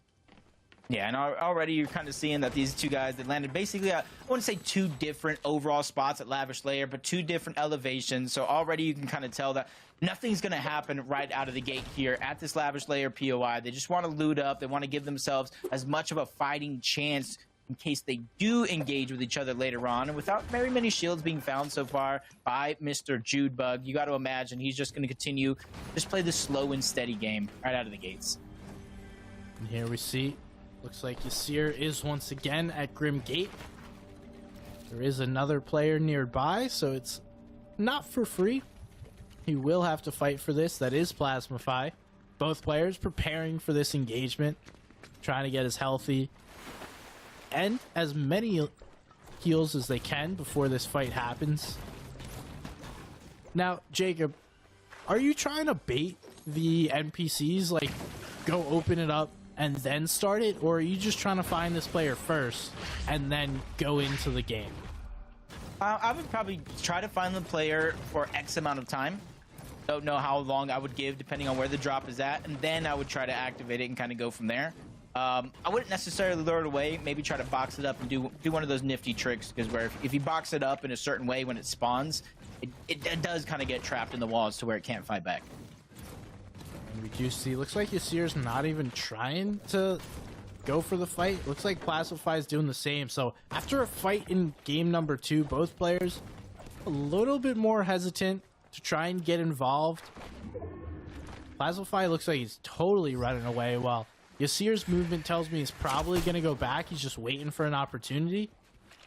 As Plasmafy does get tagged, this other player is going to jump in. This could be one of those really weird fights where both players have that dash ability. We'll see how they're able to handle it. Yeah, Plasma at least has a little bit more shields with the Flowberry Fizz, but not really able to fight back just yet. He spent the majority of the time here boxed up, just trying to heal back the shields that he lost against Sabs that really started this fight. And it does look like Plasmafy doesn't really like the position he's in. He's going to try to disengage on out, gain some elevation, and then play from there, whether he wants to take the fight or not. Looks like Sabs isn't trying to chase that. That looks like an accidental dash there by Plasmafy, but now he's stuck. He's in this fight. He's going to try and get some heals off, but not going to be given enough time. Sabs doesn't want to get right on the wall just yet. Does take the top. Plasmafy looking to try and take high ground. Cones off Sabs now in a position to take this shot. There is a third party coming, so both these players need to be careful. As Petro there, Another player over towards Grim Gates. Might have been Ian, if I saw that one correctly. And I think with those shots coming in, a lot more players making their presence known in this direction. Plastify is just trying to disengage, but Sav said, nope, you ain't getting out. I've already expended some utility here in this fight. Plastify with the edit, misses the shot. Not wanting to give it all up in that first one. Almost looks like he has a full boxed up, and he sends him back to the lobby. Maybe Sav should have been a little bit more patient in that chase, because he just got taken down. It's not the fight that you want to get stuck in, and it looks like Plastify is going to be able to just sit here, the victor. Sit on the loot. Nobody seems to be getting involved. See Petro not even really jumping in. He is like starting to move that way, but not necessarily an issue. And now if we look back, what's happening at Grim Gate, Yasir has started this. We do have a couple of players nearby. This is not going to be free for Yasir. And he did that trick I was talking about where you build around where the boss spawns before he actually spawns. Kind of gets stuck in the wall, so there's really no worry for that boss to really interrupt this fight. Probably see in a few moments. Unless somebody else broke the wall, that would be the only thing to kind of get him out. So Ian is just toying around. You saw him into the distance, close it. Dastro's there as well. Medallion's finally going to go down, I do believe. Just a matter of who's going to be able to grab that one. Looks like Yasir's just going to get on out. Ian not wanting to get too quickly involved, and nor should you. You got to be careful when there's a bunch of other players' builds. You could get caught out really quickly. They just take a quick little edit, bop you in the face, and then that's your game. Ian now just going to lurk, try and farm whatever he can, but there's not really great farm at the moment. Should focus on getting out of this area, repositioning, and focusing on his next step of the game. I think they might have split loot. I think Yasir got the actual medallion, but I think Castro might have gotten the Mythic Gatekeeper shotgun. Which, honestly, for Yasir, I think he wins the trade. I think I would rather have the medallion than the Mythic weapon. I don't know about you. Well, right now, it looks like no one has the Mythic. So it's just sitting there. Ian might be able to go grab that, but it looks like Ian's moving out, too. All right, there's a free Mythic just chilling on the ground somewhere. Probably all thought somebody else took it. Especially seeing that the medallion got scooped up. I think it would be a great assumption to think that they probably scooped it up as well, and they don't want to take the time to backtrack to where a fight was just had, so they have better chances just continuing on. But if somebody else goes there for scraps, because more times than not, you know as well as I do, teams do tend to go over to these spots to try to get some scraps. Well, that's going to be a huge treasure they're going to find here. Now we see Seer getting involved, and he's probably one of the few that would know that the weapon is on the ground if he wants it. But he's moved so far so quickly, it's not a problem at this time. That Mythic is going to sit there. It'll probably bug the two of us the entire time, but it's not changing. No one's going and smacking on all those walls. It could be stuck under a cone, and that's just not something any player really feels like dealing with. Zone is moving in this direction, though, so somebody might get blessed eventually. Imagine. But who knows when that's going to be. Sears is still being persistent on these walls. Droney on the other side, trying to back up. They are on the bunker, and it's one of 9 bunkers, which only 6 of them spawn in. And I didn't really see any chains on that bunker, so this might be one of those fights that they're just taking ahead of time, so that way when the bunker does open up, they already have full control. And you see with the second zone about to start closing, 30 seconds, those bunkers will open. This is the first time we're really talking about the bunkers so far. So last season, the vaults were kind of the big piece to be able to get yourself that mod bench. Now this season, the only place you're really finding a mod bench is going to be on the Rift Island, which we've already seen be used, and then in the bunker, which we will see here in a second once Yasir gets in it. Yep. Opens now at 15. You could walk in about 113. Free loot. But then since he's already fighting, I got to ask you, is it also very, very risky for him to even go down there knowing he might not be able to get out? Oh, 100%. There's always a huge risk going down there because while you can place builds behind you, he has built all those brick walls and someone could easily just replace one and then sit behind it, wait for him to walk out unknowingly and take a shot. Although Yasir seems to be a type of player that can get himself out of a poor situation, it's still a risk that I would be unwilling to take. I feel like you just described my game yesterday when I went down to the bunker and the team was just waiting in a cone, actually. It was a cone. Oh, nice fight there. Nice dash even with that fight. You're really seeing players really think outside of the box. He closed the distance, landed the shot, and then dashed away to hopefully not take as much damage as Castro fired back. And I love seeing little plays like that, kind of playing with your toe inside of the line, outside of the line to try to get the most out of your shots. Yeah, and we'll see more of that as the season goes on. More and more players will get comfortable using the dashes, because right now everyone's still trying to learn how to use them. But once we get late into these seasons, especially towards the end of FNCS, I expect to see some really crazy plays, and just like what zone is going to look like and what rotates are going to look like when like 9th zone is right in this area. That's going to be a weird one, and I'm all here for it. I can just imagine now just everybody just zooming, dashing past each other. Flowberry Fizz, you can try to use that one, pick up the full one right after.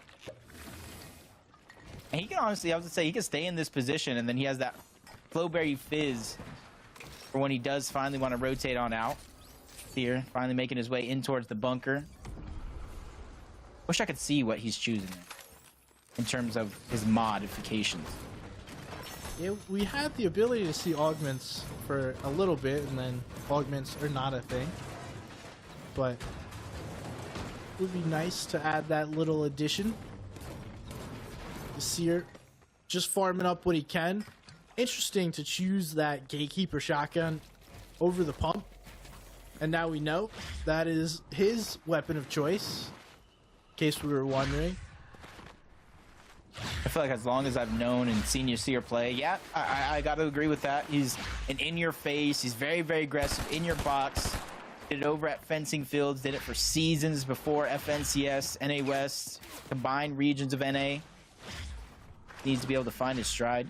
Right now, it does look like he's actually going to go past. He does have kind of infinite dashes. Yeah, they have to respawn every 10 seconds, but he can continuously reposition himself and make sure when you're caught off on a fight like this, your opponent might not necessarily know where exactly you're coming from because of how many times you dashed around. Yeah, just take a shot, reposition, take another shot, reposition. It's a tough spot to be in, although if he does wind up getting too focused on this one player over here, he could get sniped.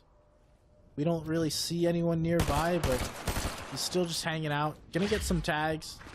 Simply just a Storm Surge play there for Seer. Get a couple of tags, then focus, rotate. Now we see Island going again. Shiesty is appearing to be one of those players going for it again. Ali, who we saw previously going for it, wants this all himself. He knows the island too. Definitely knows the island based on where he broke the ground and then position himself right away. Yeah, where he can either capture it or contest it. Right now he's making some upgrades. I gotta imagine he added the drum mag onto that. Even though it does give you the 4 extra shots with the frenzy, it does slightly increase the reload time as well. It's a trade-off I think everybody's very, very familiar with. And we talked about some of the changes. We talked about the shotguns. The frenzy has less distance on its actual shot and damage output, which to me, it doesn't really affect how it's actually used because it's kind of an in-your-face weapon. You're not really just taking shots at range. Definitely not. Glown, another player just hanging out on the outskirts. He built the floor this time. Not falling for that one again, but Ali is getting aggressive. He needs to be careful. That's Kings taking him out from behind. Kings is another player we've seen up on this island, so pretty regularly the same characters, the same cast is winding up on this island. Now we're just going to have to see how the action takes place. And hopefully, you know, with the consistent nature of them going up here, they're able to make the micro adjustments needed to just get themselves a little bit further even into each and every one of these games. Psycho sees Swax on the low side, knows somebody ran past there, takes a couple of shots, doesn't want to keep fighting for his time, but he's running out of builds, he's running out of resources while still contesting this capture point. That's the only thing that makes me nervous for now, because if it gets into a full-blown fight or piece control, he will run out exponentially faster than any of his opponents. Let's see who ends up being able to actually grab this loot. My question always is too, like, is it worth it at the end of it? You may have been able to capture it, but is that worth it? typically it is. If you're one of these players like Swag, put himself in a position to be able to get the loot. And I don't think it's necessarily about what you're able, like the weapons that you're able to grab. I think it has a lot more to do with getting that gold and then being able to go modify your weapons down below. Yeah, or in the off chance that we're in one of those moving zones with the patch-up machine.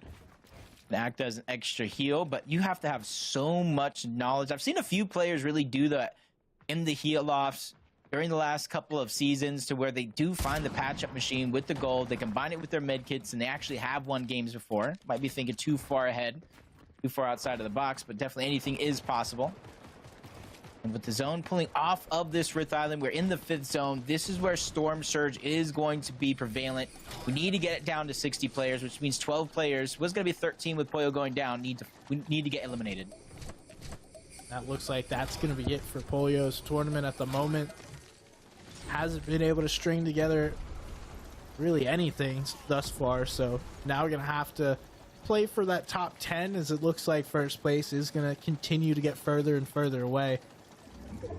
Nice little play by both these players, Psycho Kings and Swax, using that combination of the flow along with the launch pad. Get yourself a nice deep rotate into this zone. And Shiesty's right behind him as well. This is an interesting choice. Not exactly the position you want to be in, as he's the one getting sprayed and not his opponent, who he was expecting to land on. Yeah, I don't like this position at all, simply because if you know where the zones are going to go, it's not going to go all the way to the left side of the map, and it is going to be a 50-50. So in theory, they put themselves so far away from the potential circles. See if it'll pay off for them, as Baby House is trying to get out. He is the focus of the lobby, multiple directions. You see his builds going out just like that, forced to use his dashes to get to a safer spot. He's going to be able to replenish them, and see if he just step a toe into that water, he will be able to get him back. But the focus continues from one side of the map to the other, underneath the bridge included. Oh, wow. We see big shot coming through, the player right in his face. What's he going to be able to do? There's so many players right around here. This is a terrible position to be in, but somehow able to catch a breath. This might be exactly what he needed, but now that only keeps him alive for the moment. He's got much more work to do as zone continues to move, but Corteza already getting involved in a fight. That's Judebug. That's our first place player getting attacked there by Corteza. Yeah, with zone moving in. Storm Surge is being on. It's forcing a lot of the action. Corteza was barely able to get above the threshold, but it came at a cost, using so much materials, a lot of his resources. The God of Banana even being used, but not able to really take effect before Yasir can pounce in and take him out altogether. There's the first one for Yasir. I doubt it'll be the last one. Interesting choice. One thing we really haven't been able to see is the forecast towers. There are a few of them that spawn every game, so certain players will have that foresight, the knowledge to know where zones are pulling before they pull. Typically, it's players that are doing something a little weird, but always, you never really know, because zone might pull back to the group. Now we see Judebug over by himself after Yasir has left him alone. Yeah, I'm just trying to peek at the minimap, seeing if there's any irregularities with any solo players trying to use that forecast tower. A couple of them immediately going towards the north as the zone pulls open. Mr. Judebug, though, first place is on the line here, barely below, slightly gets above with a couple players going down, but he's playing a game of ping pong here to try to get above that damage threshold. Only 2. Just needs to breathe on an opponent, but with everybody boxed up, there's not that many opportunities, and this is where it's almost playing with his emotions, because now he's 5 above the damage threshold. Regardless, 5 above, 2 below, it's not a position he's comfortable in. And he's so far away from everyone else that he's just relying on someone giving him an AR shot and then hoping that he hits it. There's no guarantees there. He could wind up having to fight anyone nearby. But just as that happens, Surge isn't going to play a huge factor this zone, so everyone will have a moment to breathe. We will have to get down to 40 though by the time this zone closes, so Storm Surge is going to continue to be an issue for these players regardless if they're able to fight it off for a single zone or not. Yeah, I do like, even though he's on the backside of zone, Alfonso's position, depending on where he's at in terms of surge, because he can look forward. A lot of these players will begin to rotate, even if they dash their way to safety. That's going to be his opportunity. Regular Bird trying to fly his own way to safety. Barely gets himself a crevice just on the edge of the zone. A couple shots go his way. Became a target momentarily by Junebug and Taco, I do believe, but not too much. He's going to be able to survive. No HP to regain on his loadout, so that's going to be one of the more worry things if Storm Surge does begin to activate, because he's barely above that threshold. He was looking for shots there already, doing the right thing. Folks now trying to find their position within this game. What does that look like? I can tell you it doesn't involve a fight, because he's quickly getting out of that one. Folks now just going to chill here. Doesn't really need to do anything at the moment. That 99 should hang above, at least for this zone, but definitely not going to be enough for the rest of the game. It's going to be tough. Just having to choose when. He's going to have to go in when he's going to take that opportune time, but Storm Surge is going to turn off for now. Almost a sigh of relief, not only for him, but so many other players in the lobby, including Mr. Junebug, who wasn't faring the best moments ago last time we saw him. He does have more than enough splashes to even leave himself one tick left to use it for the rotation. Minis and the Banana of the Gods to give himself a little bit more speed boost as well. Now it's just about how he plays it. So peeking through the cone to get information is going to be just as crucial as everything else in his game plan. Yeah, unfortunately for him, he got a max pull, so that's going to be a problem for him. Like you mentioned, he does have the movement if he wants to use it. I would probably save the Banana, use that Fizz, and then you want like a middle rotate. You don't want to be the first because you'll wind up getting sprayed, especially when you're at the backside of zone. If you're one of the first players and you're on front side, sure, you can go first, but you don't want to be in that first bunch of players, and you don't want to be the last one. Give everyone in front of you enough time to box up, turn around, and then shoot at you. So we see Silic doing about the same thing, and all the rotates beginning to come through right now. And everybody just go. Dorito's going to be the front side. Spade, you see her as well. Lennox is trying to meet him there. He cutifies, making his way. Everybody that was once towards the backside now making their way towards the front, congesting this side. Yasir's not done just yet. He's trying to box himself up, trying to break into the box. He does have the dash medallion. First shot's going to hit, and that's going to be a huge haymaker of a shot. Bring him down just a sliver of HP. He's going to be able to escape, and now Yasir, instead of getting greedy, chasing after that one, he's still taking his time. He's just getting so much information and making his move based off of his knowledge. Yeah, we can see the veteran play right there. Instead of chasing that the entire time, all right, I have everything I need. Let me not toss this game for a single elim. Many players get way too greedy there, but Yasir does not do that. Spades, though, looking at his rotate, was taking some shots at low ground Taco. Spades is going to make this rotate. Trying to get front side here before zone starts moving. And trade for some bandages. We see he's a little bit weaker than he wants to be. Going to be able to pop those, and pretty much everyone right on top of each other in this side of the zone. No one really on that eastern side. So whoever wants it can just jump on that eastern side, but now Spade's getting jumped on himself. Is going to be able to jump out of there, and we are going to be in a zone with green water, Jacob. Now, this is going to be one of those zones to where you have to be able to find a way to dip your toe in and out. Spades above the damage threshold. Just trying to save some of that Flowberry Fizz for a moment like this. The first rotation is going to come through, but he has one more charge in his back pocket because he knows it's going to be continuous rotation after rotation through all this chaos that is the rest of the players in the lobby. Everyone went from that left side, now looking to get onto this right side, so they have that extra rotation. Yasir doesn't need to jump in the water. He has that dash coin. It will continually replenish those, and he seems to be staying ahead of this. But now we see Dorito going from that high ground, deciding to jump down. Don't think that was intentional at the moment. He's going to actually give up height, and there's no one up there. So what went from a free high ground position now is given up. Dorito, interesting play, but you can wonder why, or you can see his material dwindling. He needs to be on that mid to low ground layer to get one of those refreshes.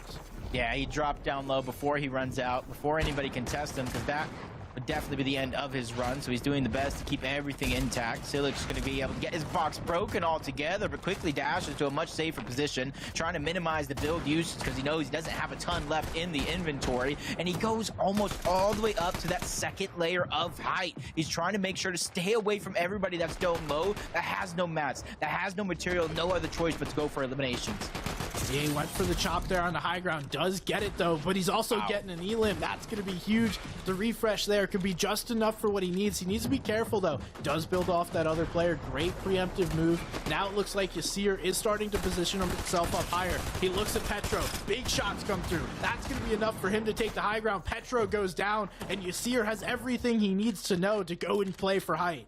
Yeah, with the dash, the medallion, the fizz, and then even being able to save builds because of said medallion, he's going to be in the prime position. Sync's in to be able to try to mimic him, but he's out of build. He needs a refresh just like this. He tries to scrap together as much as he can, but he only gets the little bit of mats. Only 3 left in his inventory, as Dorito's trying to do the same thing on the low ground, but forced to reload at the worst moment because he had his opponent such low HP and shield.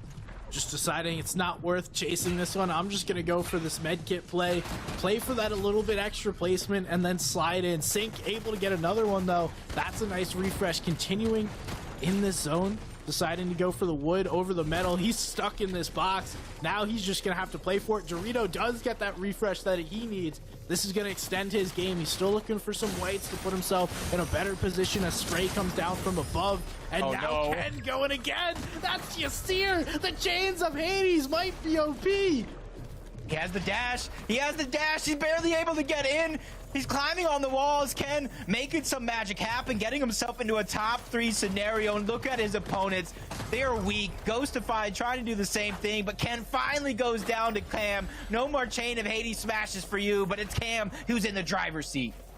Cam in a great spot here. There's no position to play except the high ground. He's looking to take the shots, and that's the only one he needs. One, and give me Ghostify. I'll take that one with a little bit of a flex on the builds afterwards. 6 eliminations for Cam. A big win when it matters most. Talk about an opportunity to move up the leaderboard, and he snatched it.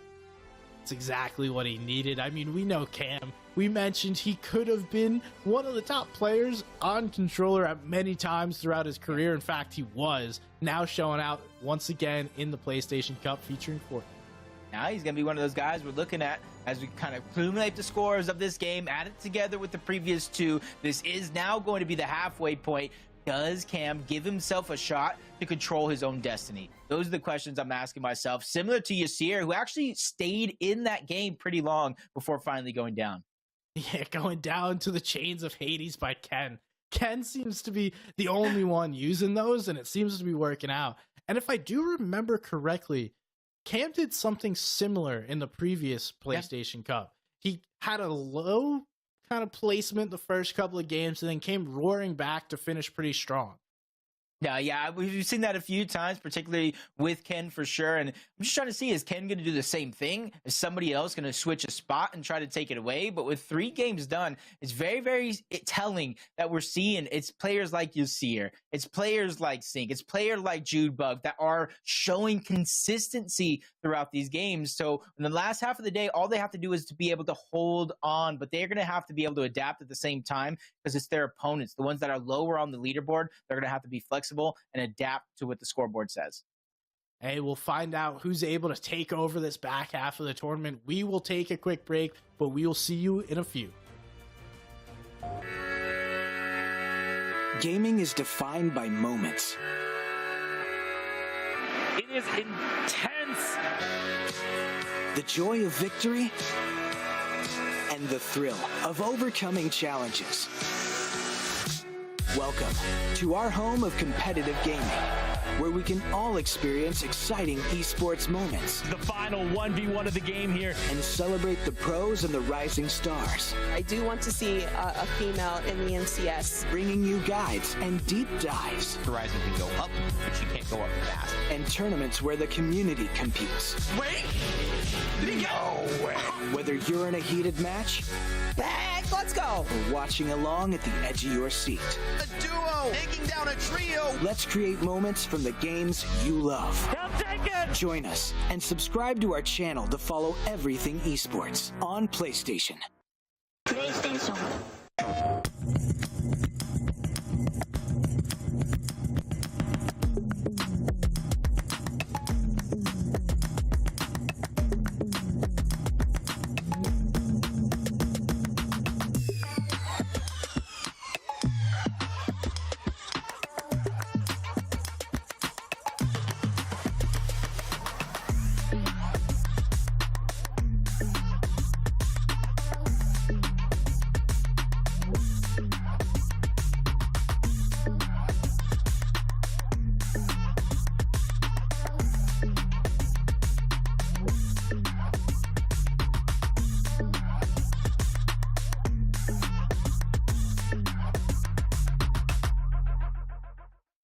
PlayStation.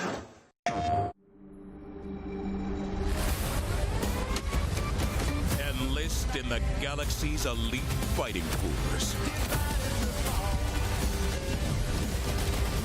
Work together to protect your future.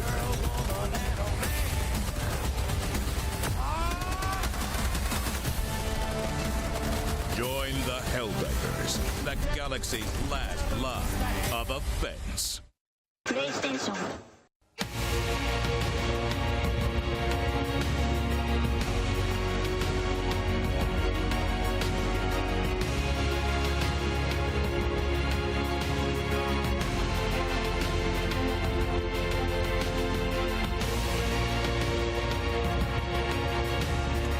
I hope you guys had a nice little break there. Maybe grab some snacks, grab your dinner, and now you're ready for the back half. It is time to see what's going on. I know you guys want to see the standings, so let's take a look where we are sitting after the first half of the game.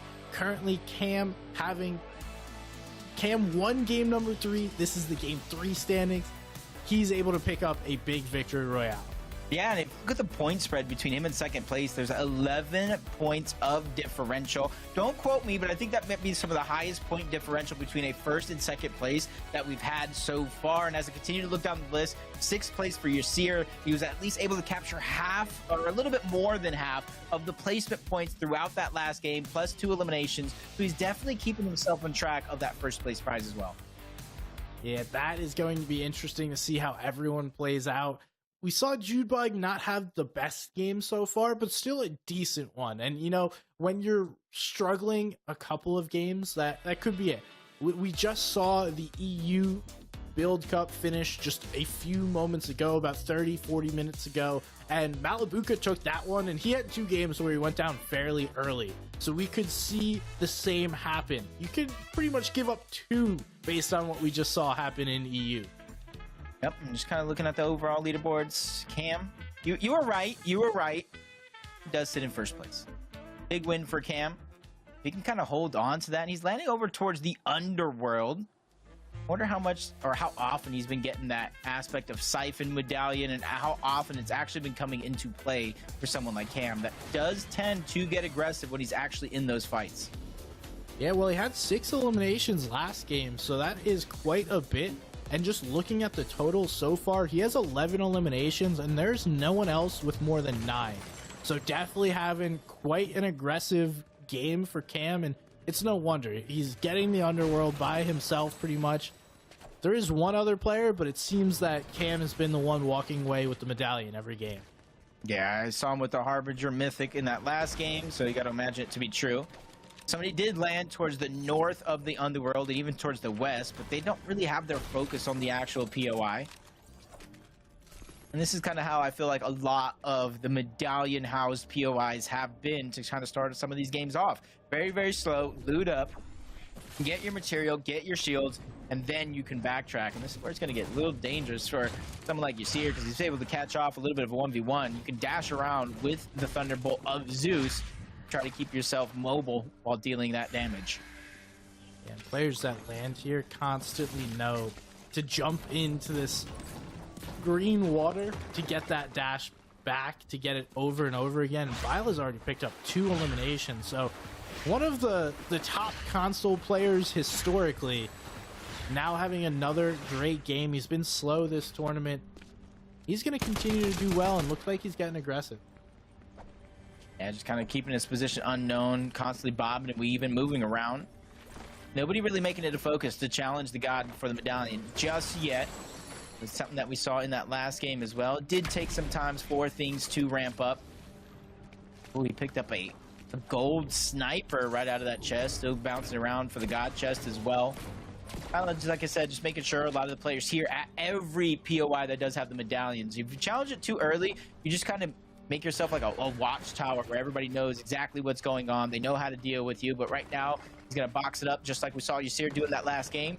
Typically, it will spawn in the wall, which kind of gives you free shots at it. See, Yasir's actually having to deal with another player, so not going to be able to contest this right away. And this is a fairly, not new strategy, but something different than what we saw. Bilo putting down all these builds right away to make sure that he's in a position safe before a player walks over. Now already taking out the wolves. And then just like you talked about last game, Cerberus will spawn right in the middle of those builds and put them in a good spot. Oh, just don't edit it wrong. Yep. He edited it a little wrong, but not too much of a worry because he does have it boxed up. And if you look right now, there's really nobody in the vicinity to try to challenge us other than one player. And that player is going to be Yasir, somebody who loves to take control of it. But not in this game.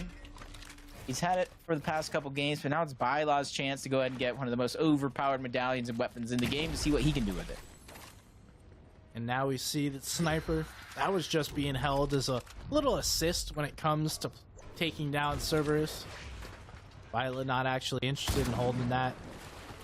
I'm wondering why he didn't use the splashes to get full HP, but you know, sometimes those little slight moments, they go by your head. You don't think about them, you don't realize you actually did it. Now he's just getting healthy here using all the nom boxes. You gotta get what you can, man. Did you call them nom boxes though? Yeah, that's what they're called. Okay. The fruits and vegetables are called noms. Okay, so you learn something new every day. I know the doctor always said eat your fruits and vegetables. Now we have a name for the box.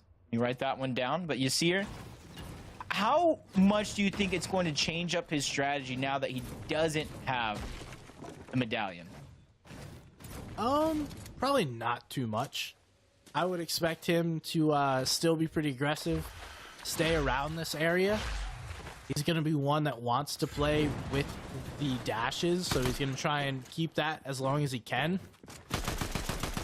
You see Swayze picking up this elim, but yeah, you see her. He's someone that's going to live in that area as long as he can.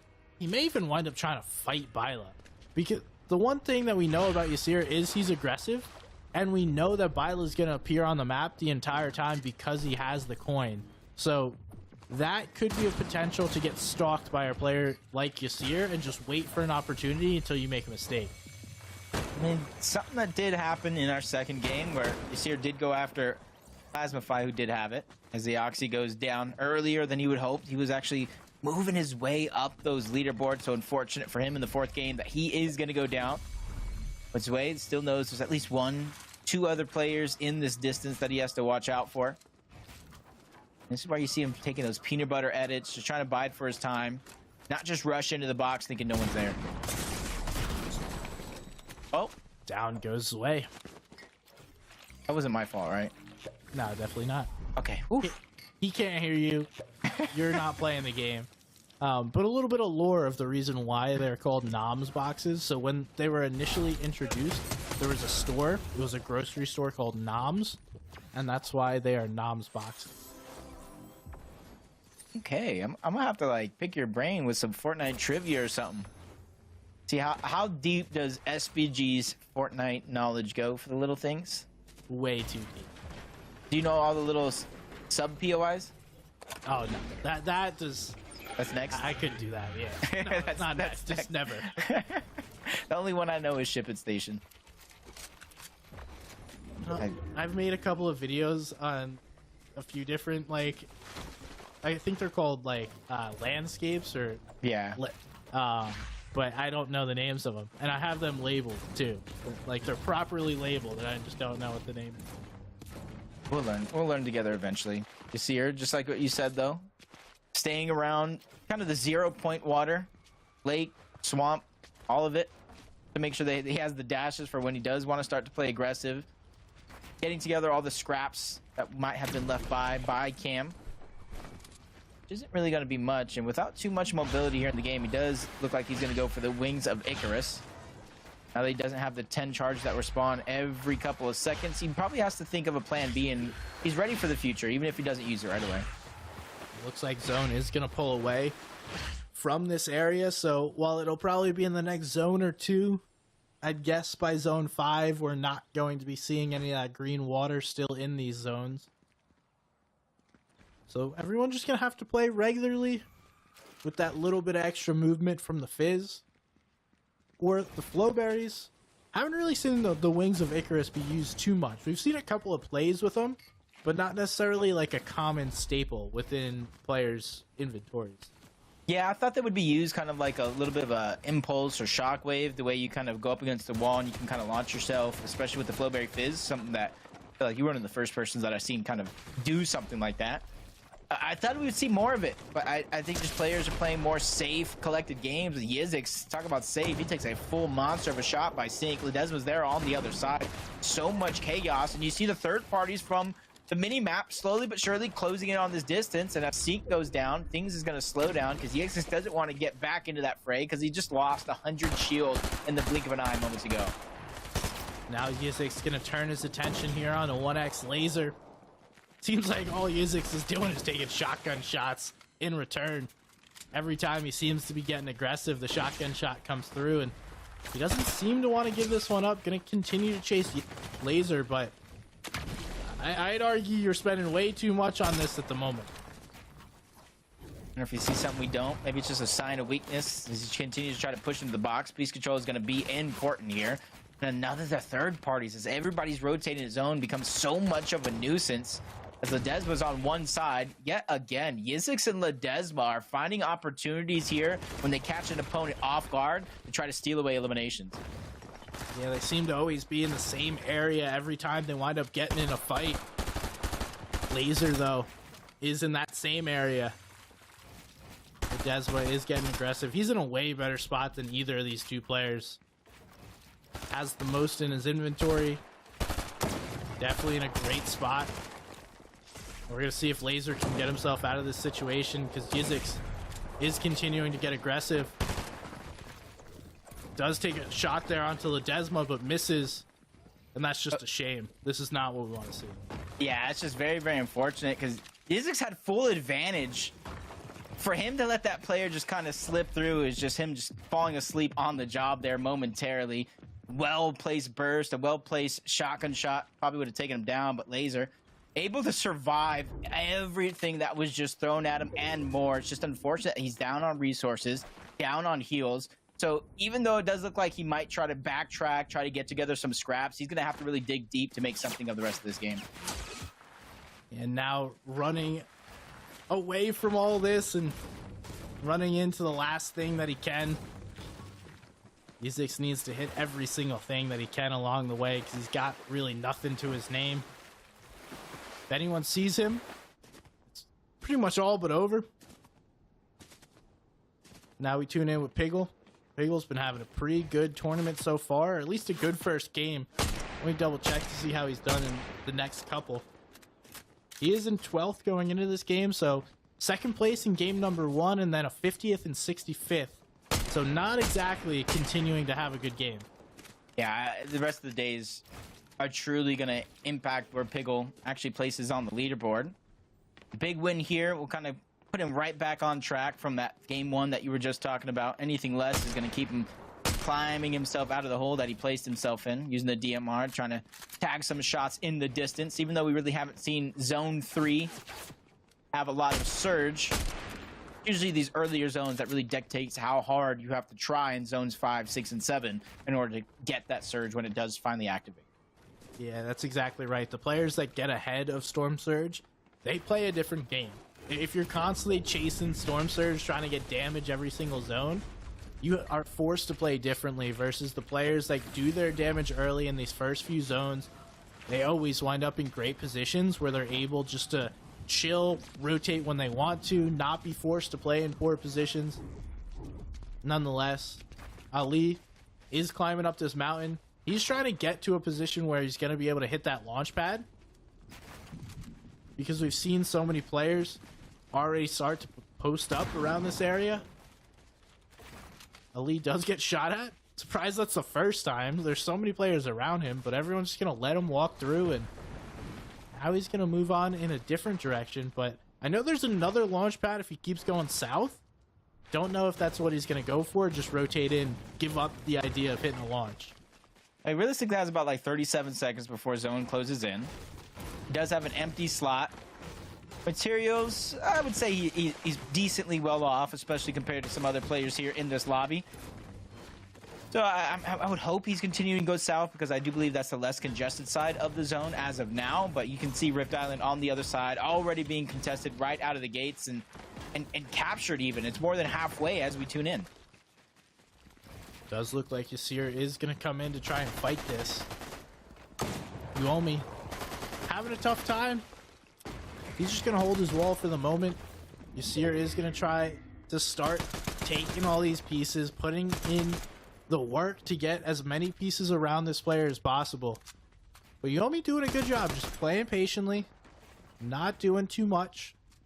And now, unfortunately, it's just a stalemate. Neither player is going to be able to get the island, and that helps nobody. At this stage in the game, at least not just yet. Yuomi's just being persistent. Ooh. And with Yasir going down, I heard the window of opportunity open for players to finally catch up on that leaderboard. This is the first game after the halfway point. So it's very, very impeccable. You get yourself on the right track, start to get that confidence being built and momentum on your side. Now, even though he won the first one, Yuomi's still having to deal with another player coming right in here trying to take this fight. That is Newlish. He is going to try and get involved, and he's forced the player off for the moment. Looks like Newlish is going to take what he wants and run away from here. Now Yuomi going back. He will be able to capture that. And that's all you want. You got the loot. If I'm Yuomi, I just go up a layer. I'm like, all right, Newlish, you do your thing, bro. Like, I'm chilling. I'll grab the loot. You can hang out down there, take whatever I don't want. Yeah, I like that as well. You just want to separate yourself. There's no reason to go and fight down there. If Surge is what you're after, you can easily go to the side of Rift Island, because you see it's still in the zone as well. Set up shop, build a box, and that's where you can get your Surge. So staying in this position is going to be a little bit risky, but with everybody slowly but surely rotating their own way out, makes it that much more of a successful play as Laser in the feed finally goes down to Yizix. That fight seemed to continue forever. Now Zodi. We are going to see more of a southwestern zone, or south... I guess actually we're pretty central of the map. Never mind. Zodi is going to be forced to rotate here in a second. But Not too bad. yeah, nothing really going on. Yeah, just waiting for those rifts to be used. Maybe they even climb back up to the island if all the rifts get used in that specific area. But he's speaking to the cone. Solo made me. Goes down. Spooky Zodi. That was actually a really scary opportunity. Just 6 HP in a dream. He's able to survive. Flowberry Fizz. Shield Fish above damage on the Surge threshold. This might have been the play of his game to give himself a fighting chance to take it all. Doing the little 72-hour strat. He must have known there was a player nearby. So you just go over, you pull your cone out, and if it appears red, then you know that there's a player sitting in there holding the cone. So that's exactly what happened. That's how Zodi knew the player was in there. Even still, though, he was a little bit late on the reaction, and Solo's made me got the first shot there. It was very, very close. Very, very close for him going down. But with Zone not going too far away from Rift Island, nobody has to rotate too far off just yet. The next one is going to be more telling on where people have to go. Storm Surge being active. Mr. Junebug, with only 38 above, is going to have to figure out where he's going to get that damage from. Because even if he tries to survive, in theory, other players that are above him on that threshold or even below can pass him, send him falling down, having to need surge for himself. It looks like Cam just went down there. So first place out. Yasir still in the game, but handicapped compared to what he has been with that dash coin. You see Judebug, though, had a first couple of games solidly and then now has fallen down to 4th place after going down in 29th in the previous game. And why does it seem like Low Ground Taco and Judebug are always fighting? These two are like always face-to-face in engagements, and I don't blame Taco. Taco's in a position where they need Storm Surge, but now just Judebug gets that shot in, that could be all he needs. Yeah, it was even a third party spraying in that direction as well. Just barely doing enough to stay above the threshold. Mr. Judebug on the other side, though, is going to be above. Not really too much to worry about. Shots from above. He knows exactly who that is and where it's coming from. But with a rotation to make from both of them, this is where it's going to get tricky for Mr. Judebug because he has to time it perfectly because he's still going to have that player hot on his heels. Now we see Low Ground Taco just trying to do whatever they can. AR shots may be better here. Yeah, that much better play. You're going to be more consistent, at least hit a couple of those rather than going all in with the snipe. Need the damage at the moment, not an elimination. Although it would help. It's not exactly what you need to stay alive. And now, unfortunately for Mr. Judebug, you just have Low Ground Taco sitting in the way. Being a problem, and this really is helpful to no one because it's going to hurt both Low Ground Taco and Mr. Judebug. He's able to get that elim, so that should be fast enough to not give him significant issues. And he also has the 2 med kits to be able to take along the way. Yep, gonna use that first one pretty easy with the flow berry. He's gonna move quicker, being able to kind of jump, try to get there. 42 below the or above the damage threshold. He knows sooner or later he's gonna have to start going in and making some damage happen, but he's just outside, becoming focused. A lot of the damage being because of the storm surge, no shots really being able to pick in just yet.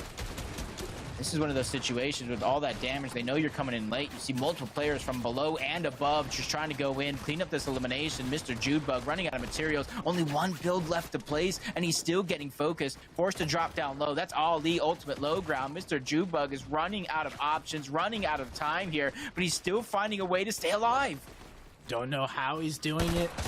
Ali is getting a little aggressive. The little sprays could cost Mr. Judebug his game. Almost jumps in the box there of Ali, but not going to be fast enough. And Judebug finds himself a little corner. This could be all he needs in order to stay alive. Ali knows he's here, he just doesn't know where, and there it is. He does find him. Judebug forced to run away. Now just running in circles. I don't know how he's staying alive, and down he goes.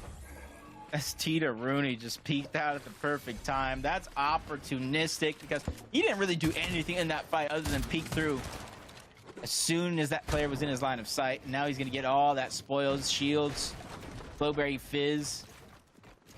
I would say siphon materials, which isn't much, but it's better than nothing. Got Ali, ultimate low ground. He's in zone, 74 above. Really nothing to worry about. He's just going to wait for... He's forced to move by the zone pulling away. Where that zone actually goes is a whole nother question, though. And we do see everyone is going to be forced at least to go up into this one little area in the southwestern side of zone. Is going to be super congested. Bila up there on the high ground, so the dash coin giving him the fortitude to take that high ground position. This is potentially that breakout game for Bila that he's been looking for. And this could be it for Bila. He does have that medallion. He has the gatekeeper, multiple dashes, even though he only has 7 points so far. This is a prime example of how to pick yourself up, dust yourself off, and really contend for the PlayStation Cup Championship. First to the Fizz. Dash is coming out as well. He's just trying to go above and over everybody else. And now he's going to be one of the first players there to the new zone. This is that huge advantage of being able to have those dashes. You get ahead, you can look back, get tags if you need them. If not, you get priority position while everyone else is trying to figure out just how to make their rotate. You're picking and choosing where you want to wind up in the zone. Piggle needs this. This is a game Piggle's got himself into. A ton of builds, solid positioning if he can get in one of these first players. and the loadout is everything that you would hope for. Yeah, take note, please. Everybody at home, you're wondering how to get better. Pickle fired one shot on rotation. He didn't make it a focus to hit his opponent. He just wanted to slow him down and immediately continued forward, overtaking him on this next rotation. It's absolutely key. If you fight outside of zones in positions like this, it's a no-win scenario. Definitely not. You don't want to be tagging players along the way, because then it just congests everything and everyone's stuck right with you on the rotate. They'll shoot back at you and nobody wins in those situations. So be like Piggle, everybody. Take one shot if you need to force the player to build, but don't necessarily take a fight on rotate. You can fight players whenever you want. Storm is inevitable. You can't beat Storm. You gotta focus that at first all the time. And looks like Shiesty down below. Piggle could get a free one here. All he's got to do is make an edit. There it is. Misses the first shot, but that's going to be enough. And not that he needed anything, but that's a nice little refresh to increase his chances. Pickle just trying to pick and choose what he's going to use. Bring with him towards the next zone. Ali has some great elevation here, but it's just the builds. Being able to hold on to it is going to be my only worry for him, especially if Byla comes back into the mix with that dash medallion trying to contest that high ground. But so many other players overtaking him. Curves, darts, Nulish even as well. Ali's going to try to drop down low. He doesn't have the builds to maintain it in a safe manner, but he's playing his cards down low towards the low ground, and hopefully that pays off for him. Yeah, he definitely doesn't have enough, and that's why he's dropping down, going to put himself in a position to be able to reform or maybe pick off a player that doesn't see him coming. That auto shotgun is really nice for jumping in a box when you're desperate here in this end game.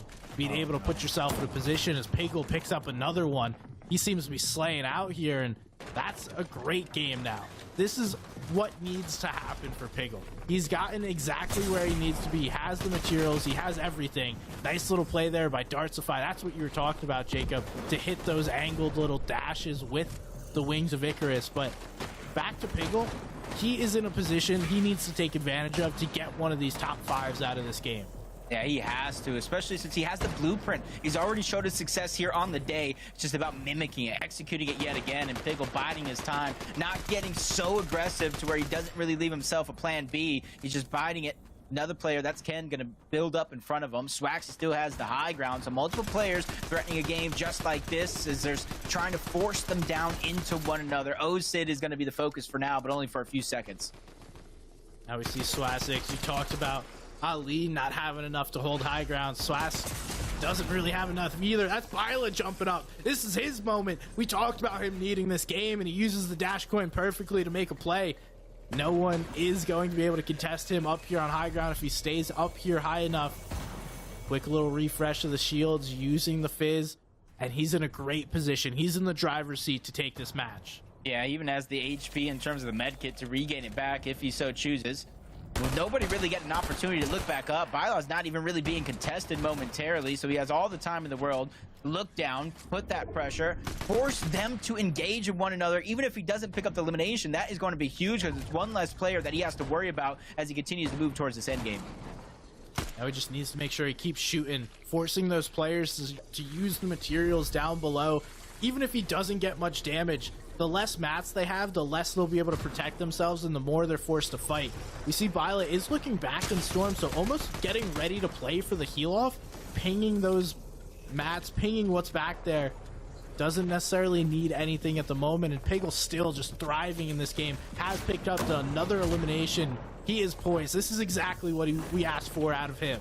Yep, at least half of the placement points already being picked in. Yomi's going to go down. Piggle still straddling the side of the zone, but staying ahead of it all simultaneously. One player is going to be there, phases into the box. Piggle takes a big shot. He's going to go down altogether. Top 5 scenario. That's where it's going to end. Ken's now next on the list. He forces another player down, but without very many builds left, everybody's going to come falling down with a top 3. See Byla starting to drop layers here. He wants to get involved, not leave this game. This may be the first one that goes to heal off if he doesn't drop all the way down. As I say that, he accidentally takes a bunch of fall damage. He lost it just a second too fast. Ken goes up, and down he goes back as Byla sends him back to the lobby. Tried to climb up the side of the building, but that was the same thing. Left him vulnerable, susceptible to an easy shot just like that. Byla wins and takes the game, and that's how you put yourself in contention of a PlayStation Cup final. Oh, we asked for it, and he delivered. Byla doing exactly what he needed to that game. We know that he has it in him. He's one of the FNCS champions that have made it into this lobby, and that's the highest of caliber, winning with Peter back in the day. And we know he's won plenty of console tournaments. He is the console king back in the day, and now coming to show out once again with this PlayStation Cup. And it's huge because I think he started the game with about maybe 7 points, maybe 6, something like that. So now he's boosted up. He's gotten 30 alone for the actual win, and then you kind of times it by 2 how many eliminations he was actually able to get. So huge moments for Byla, because that's a confidence builder. Now he believes he can do it. That's a momentum shift. Now anybody contesting has to watch out for him. This tournament has been tossed on its side for sure. I'm interested to see how the leaderboard turns out after that. We saw the big game from him. Ken still staying up there on the leaderboard. We know Ken has been having a pretty good tournament so far. So just all these players. I mean, it's been a solid back and forth. We saw another good game from Piggle, another player delivering after we asked for it. Yeah, and you kind of said it. We saw Cam go down. We saw Yasir go down. We saw Mr. Junebug in rough spots. So consistency really is going to reign supreme after all these games, but you're seeing who is pushing themselves ahead of the pack. Cam, Piggle, Yasir. Now let's throw Byla on that list as well. And these are the contenders I'm looking out for to close out the day. And now it's time. We've gotten through 4 games. We see the leaderboard for game number 4. Byla taking that 40-point victory royale. Expected nothing less from him, and maybe all you could ask for is a couple more elims, but you know what? You can't really ask for anything more than taking the victory royale. Yeah, played it so perfect from the start at Grim Gates all the way to the end. Piggle still putting up a top 6 on that leaderboard, 27 points, even getting more than 5th and 4th place ahead of him. So Chill trying to keep himself in contention as well. Just trying to look, see where Cam went down at. Where do you see her? We know they both went down early, but how many points did they actually grab? Yeah, I'm trying to find Cam here to see where he's at. He is down there. He actually fell in 69th, so oof, way down the leaderboard, not where he wants to be. Yasir falls in 75th, so both players only getting 1 point out of this game. And this overall standings, the overall leaderboard, they will definitely be shaken up. No, it's definitely one of those things that 2 games left. Game 5 and Game 6, that's all that's left on the docket, to where you have to put everything on the line. You cannot say, hey, I should have done this, I could have done that, shoulda, woulda, coulda, but didn't. You cannot leave any regrets or any mistakes on the table. No, you cannot. And we see both players, Cam and Yasir, right there on this page. Sync, another player that has had a pretty good tournament, falling a little earlier than he wanted. He was going into that game, he was an 8th. So after this game, I wouldn't expect him to be inside that top 10. Interesting to see these last 2 games. Not much room to navigate for these players as it comes down to a final couple of matches. Yeah, so do you think anything is going to change when it comes to these drop spots? Anything in the mid game, end game, or do you think the players are going to play how they've been playing up until this point and really putting it all in themselves, like all that confidence and really betting on themselves? If I'm Yasir, I think you have to play for the dash medallion, because you saw what you were able to do when you got it, and now Byla just comes in, he bullies you out, then you're forced to play a little bit differently, and then you run into issues. So do what works for you, right? I guess that's the majority of what I'm trying to say. You've seen what works for you, so play that way and put yourself in that same position.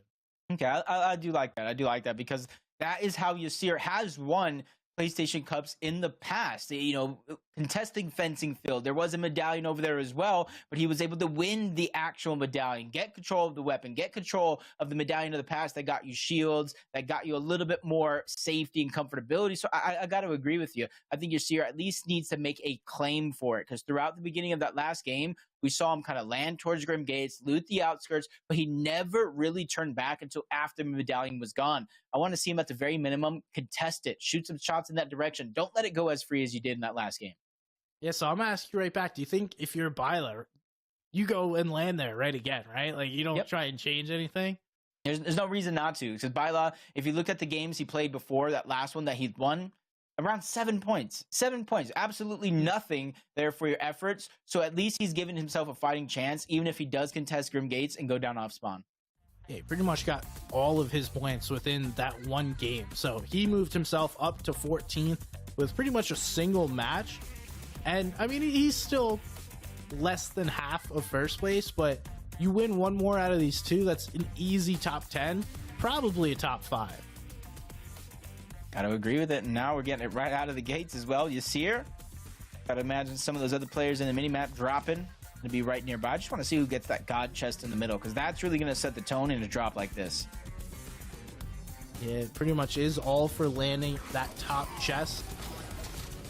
Looks like there is going to be 3, maybe a 4th, maybe a 5th come in. Here's a really good drop. We're going to see if anyone tries to 50-50 him for it, though. Oh, he's baiting it. Trying to get him to pick it up. Oh no, Reciprocal fell for the bait. Great plays by Yasir. Just gets the first couple of pickaxes, makes his opponent panic, and then gets all the weapon pickups. That's incredible. And I would guess that that was exactly what Baila had last time, as he takes out Petro. So now it's the 2 big players landing at this POI. We see Yasir going immediately for the shield. Baila not going to be able to get that top chest, but still able to get an elimination early. And now it's up to him to take out Yasir, who seems to just be getting healthier and healthier. He's climbing up, going to get more of these barrels.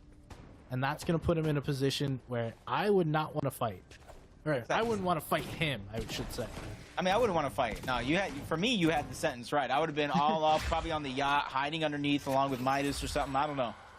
But I do like how Baila is showing the confidence that he hasn't disengaged. He already has the elimination. You spoke about that. But he hasn't disengaged off of this position yet. And I think both for Yasir and Baila, it's a must for them to be able to hold their footing here around it and not let it go for free. If you give it up eventually, that's fine. But not for free. Now we'll wait to see what these players decide to do, because ultimately we can talk all we want. These players are going to be the ones that ultimately make these decisions. I do think Baila is going to be a little less likely to want to fight anything at the moment.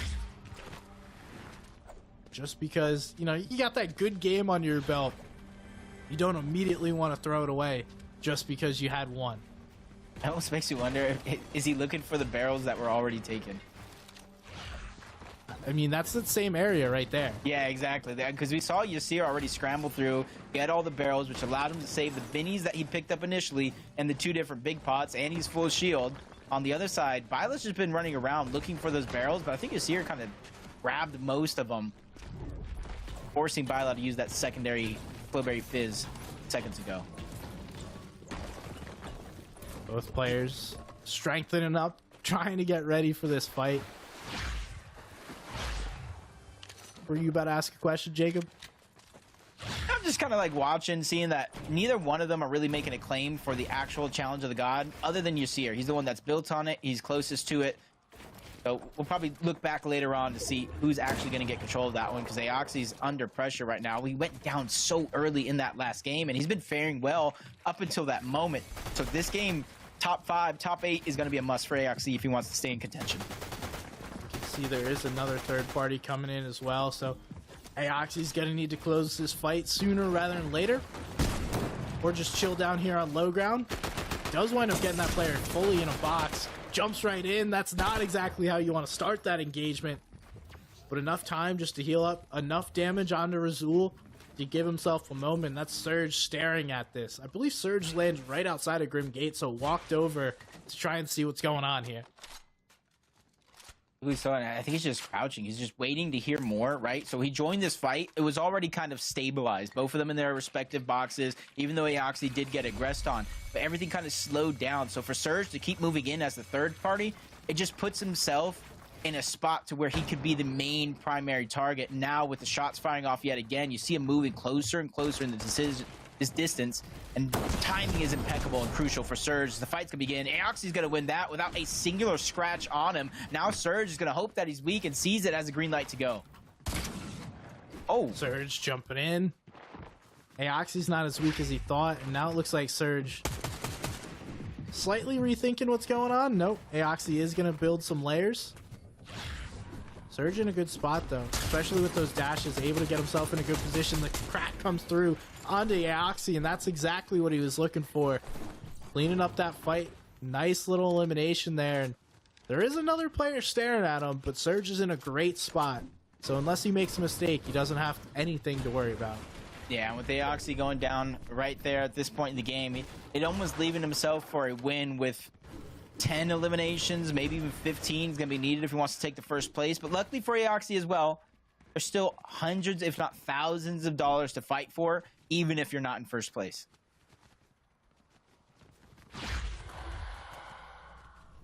Slowly waiting. Uses his last dash.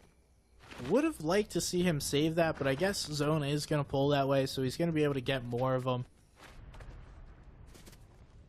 You see Ken playing around the same area.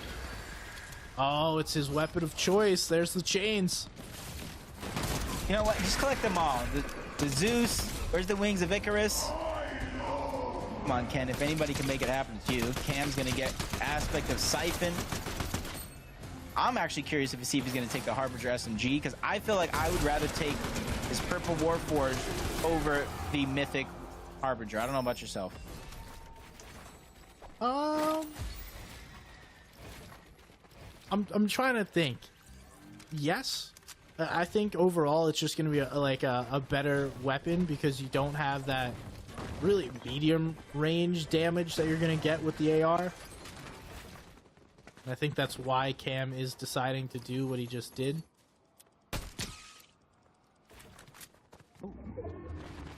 That was a little bit of sniper, but turns out to be the DMR. But hey, that's still good surge.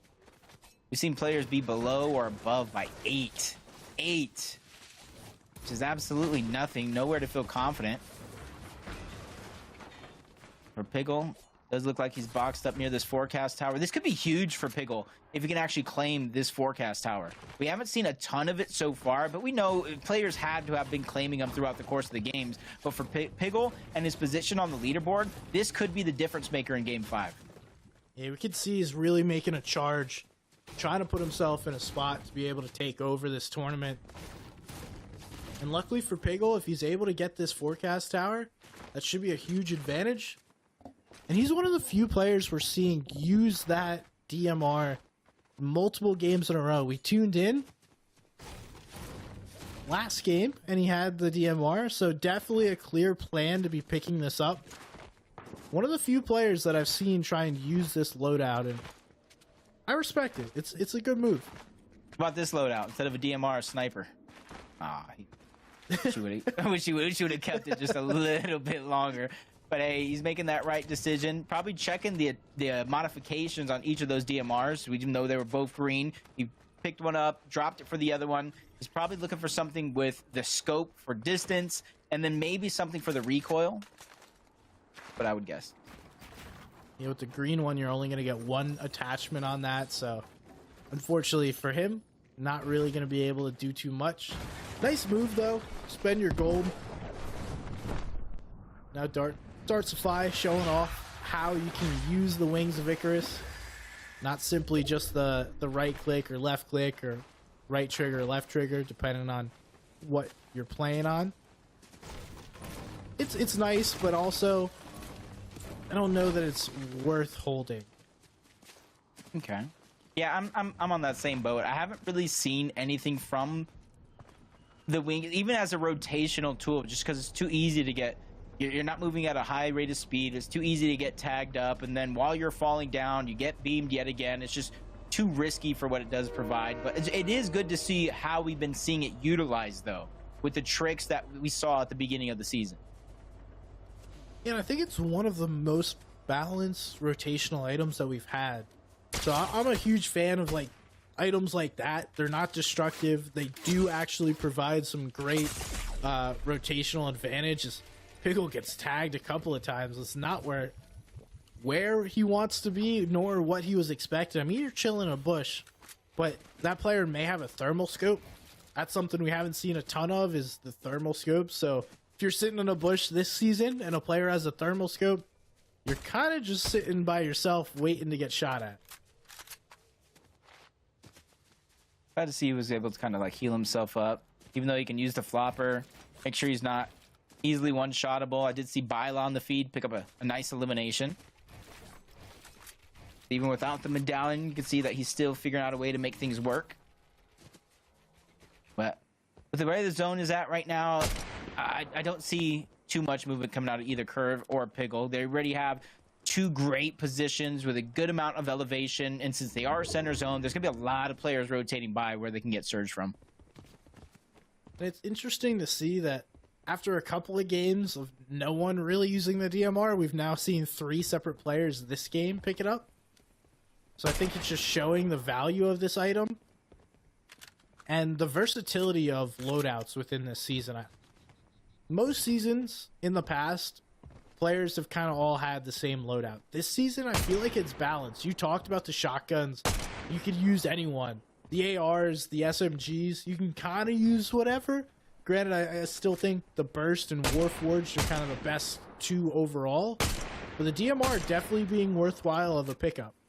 Yeah, at very minimum, especially, you know, you can think about solos, you can think about duos, it's something that you might carry around, and I think you said it in another game as well, but once you get to like 5th, 6th zone, then you can drop it out, you can switch it out, you can pick up the Thunderburst, you can pick up the Warforged, you can pick up literally anything other than that, so that way you can kind of play the games in their phases and the situations in which they are. And that's why I think Piggle is feeling confident with the DMR, because he does have that blue frenzy if it does end up a close range battle just like this. I think that starts our Daxon on the other side.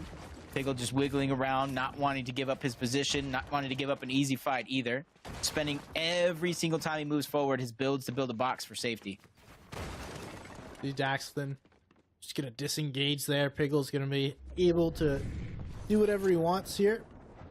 If I'm Piggle, I'm probably trying to find some minis or some kind of scraps just to help me out. Now he's going to look below. There used to be a vault down below last season that you could go down into. This season, the vaults still are there, but they're definitely not as plentiful with loot as they used to be. Yeah, it's like they took their loot, moved it around the map, but it's still definitely worth, especially for a spot like Reckless Railway where you're not banking on just the vault. Plenty of loot all the way around. It's just a matter of you get contested or not.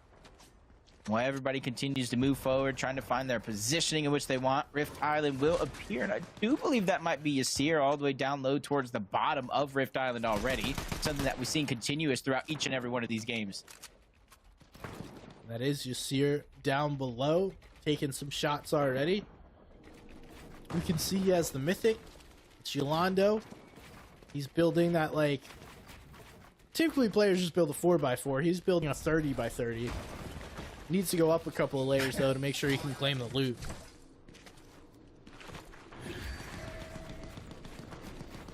Now you're seeing like a different, more comfortable Yasir.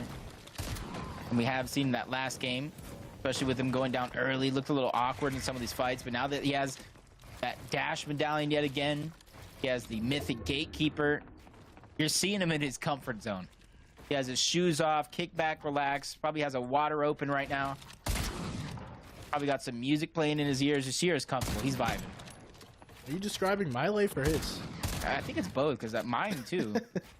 Just hanging out, watching Fortnite with my boy Jacob. I feel like when he has the medallion and all. Oh no! Talk about smiles. This is what we came to watch.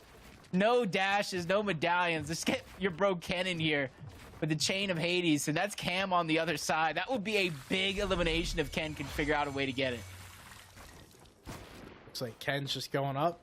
Actually looking like he's going to disengage. So this will give Cam a moment here. But it's going to cost him almost all his heals if he wants to get fully healthy again. I don't know what Ken's doing. Like, this loadout makes no sense to me, but it clearly is working. I just noticed he had no shotgun. Nah, just the chains, bro. That's all he needs. Ken is different. He is building the meta right in front of our eyes, and we are just witnesses. I need to see how much damage this does. I need to go back in, break it down, because when I was breaking down the Chain of Hades myself, I was like, yeah, you really won't see that attack too much. You know, it's too slow. Players are too accurate. Nah, Ken said, but wait, there's more. So it does 30 damage the first 2 hits, and then the third hit of the combo, it does 70. So in total, it does a good bit of damage, but like not that much. Maybe he knows something we don't. I just became a huge fan. Let me double check that. It might do 40. I believe actually it does 40 the first 2, then 70. It does 30 if you pull an opponent. So there's two moves, right? You have that pull, and then you also have the ability to do the melee attack. And the melee attack is like a 3-hit combo. So it's 40, 40, and then 70. So 150 total damage. I mean, I guess maybe it's good that it's not more, because how many eliminations would Ken got at this point? 70. He would be taking over the lobby. You see here, he's able to capture Loot Island. You can kind of see him toying. Plenty of loot for him to choose, and it's funny because he already had the loadout that he wanted. Nothing really changed out of his loadout after capturing it. Possibly just trying to deny opportunity from everybody else, but as soon as he leaves, that leaves scraps open for somebody else to try to take if they're daring enough. I'm not daring enough. You want to go for it? Nope. In no game do I want to see Yasir on my wall or anywhere near me. This guy's brave. He just went over. He said, I'm trying to get scraps. Yasir said, those are mine. Your bro Ken out of zone right now. HP ticking down, but not too much to worry about. Does have multiple med kits, and that's Cam trying to get revenge from some of the earlier slams and slices he was trying to do. Cam has the loadout you would think is more preferred for a fight like this, but third-party shots coming in the direction of Cam, slowing him down momentarily. 328 above the damage threshold. Cam doesn't even realistically need this. He wants it. Well, he may have realized that this player doesn't have a shotgun. Like, Cam has been here long enough right next to Ken to know if he's actually taken any shotgun shots against him, and probably realized that it hasn't happened. Nonetheless, Sabs comes in and just says, hey, Cam, I know you wanted this fight. I'm going to totally ruin this entire game for you, and then I'm going to run away, and you will get nothing and like it. Now Cam's like, oh, now Cam needs an elimination. 74 points. He's in such good position on the leaderboard for something like that to happen. One of the medkits already coming out for Cam. Can't continue his journey forward without it. But luckily, he does have Rift Island. He has rifts at the bottom, jump pads, plenty of options in terms of mobility to try to make it there safely. Oh, double AR. We still don't need a shotgun. Again, building the meta in front of our eyes. I think he just picked up the second AR because he used up his inventory slots and no longer had anything. So, you know, that was just an auto pickup. You don't want that second AR. Only the DMR and the Chain of Hades. Now, if I'm Cam, I see like this group of players right here. I'm landing right here and starting to box fight. Oh no, never mind. That's not what I'm doing anymore. At least he still has the med kit. He can't pop it right now because of the audio visuals we were talking about earlier on in the day, because then it's going to give away his audio away. And then they're going to know he's weak overall. And you kind of look at the strength of these other players. It's going to be just a tough situation for Cam to try to survive. Medkit's going to be popped up, but still has no shields to regain at this moment in time. We see Yolando right in front of him. Cam trying to take advantage of him, but Yolando's not going to be a free tag. Or a free elim, I should say. The tag was free. Anything else is going to cost you. It is going to look like that's enough damage to say, hey, I'm getting in on this fight. Little daring. Big shot, though, to start this engagement. Cam showing why he's one of the top controller players in this region. Has to close this out, though, as he's got nothing left. This is his only chance, really. They're in the center of the zone for now. Not too many players willing to contest them. And he's finally going to be able to pick that one up. One of the stray bullets make his way through. And even though it wasn't a ton of builds, the overall loadout in which he was able to pick up is huge from where he was just at seconds ago. Talk about getting gifted. Oh my goodness. Cam went from being in a terrible spot to being stacked and in a chance to win this game. Zone pulled right on top of him while he was fighting that player. just got a bunch of builds and literally the best loadout as far as heals that you could ask for getting a refresh at this stage in the game. Trying to break down Pickle momentarily. He has some corn, he has some fish, looking like he might have a chance to make up some sushi of some sort. 211 damage above the threshold as well. It's not the worst spot for Pickle to be in, but it's definitely not the best, especially with max pull. He is one of few players that got the farthest pull in this lobby on this zone. So it's going to be very, very treacherous for him to try to maneuver around while maintaining his current material and build count. Well, this will be a great rotate to watch for players. We just talked about how he did this last game without shooting any players, but this is a much different position, right? He needs a refresh before he gets into this zone or something along the way. But now we just saw what happened. He was a little too aggressive, got a little bit greedy, winds up being one of the later players on this rotate, and now is forced to spend a ton, get nothing out of it, and still have to continue making this rotation. Oh, and then he even slides next to another player. Didn't know he was there, got distracted by getting tagged off on the side, and he actually goes down altogether. All that effort out the wayside as Yasir finds the front side of the zone. You know what? I'm going to make a bold statement. Maybe not as bold, but I think Yasir has a forecast tower. I would guess based on where he was. He has a forecast tower. Ding, ding, ding, you are a winner. Cam, though, playing patiently. He knows that everyone's going to have to rotate through him. I mean, we see this is the side that Zone pulled was where everyone, or where Storm was in the previous zone. So it's exactly why that happened. Oh, Ken, what are we doing? We got a shotgun. We're ruining my hopes and dreams. Please put down the shotgun. We don't need it. See, the thing is, he's just going to use it far away, but once he gets close, the Chain of Hades is going to come out. Right now, just AR tags, looking back at zone. Just a Jude bug, trying to be the target. Multiple players rotating in the same direction. Ken has to be able to be careful because he is a farther back than some of the other players here currently positioned with not a lot of builds. And here it goes. Chain of Hades. Multiple dash attacks coming in. Not really able to land anything other than one, but he keeps chopping that player down. Ken won't stop. He won't be denied until, unfortunately, that player is able to build his way to safety. Escape for now, but Ken finds another player. That's Taco on the other side. He is so persistent. Like a fly at a picnic. You're trying to shoo him away, but he keeps landing on your face. And I think it's just like the pure shock and awe of getting hit with that. I feel like it's just a genuine panic players have when they see someone start pulling that out and don't really know how to counter it because no one else uses it.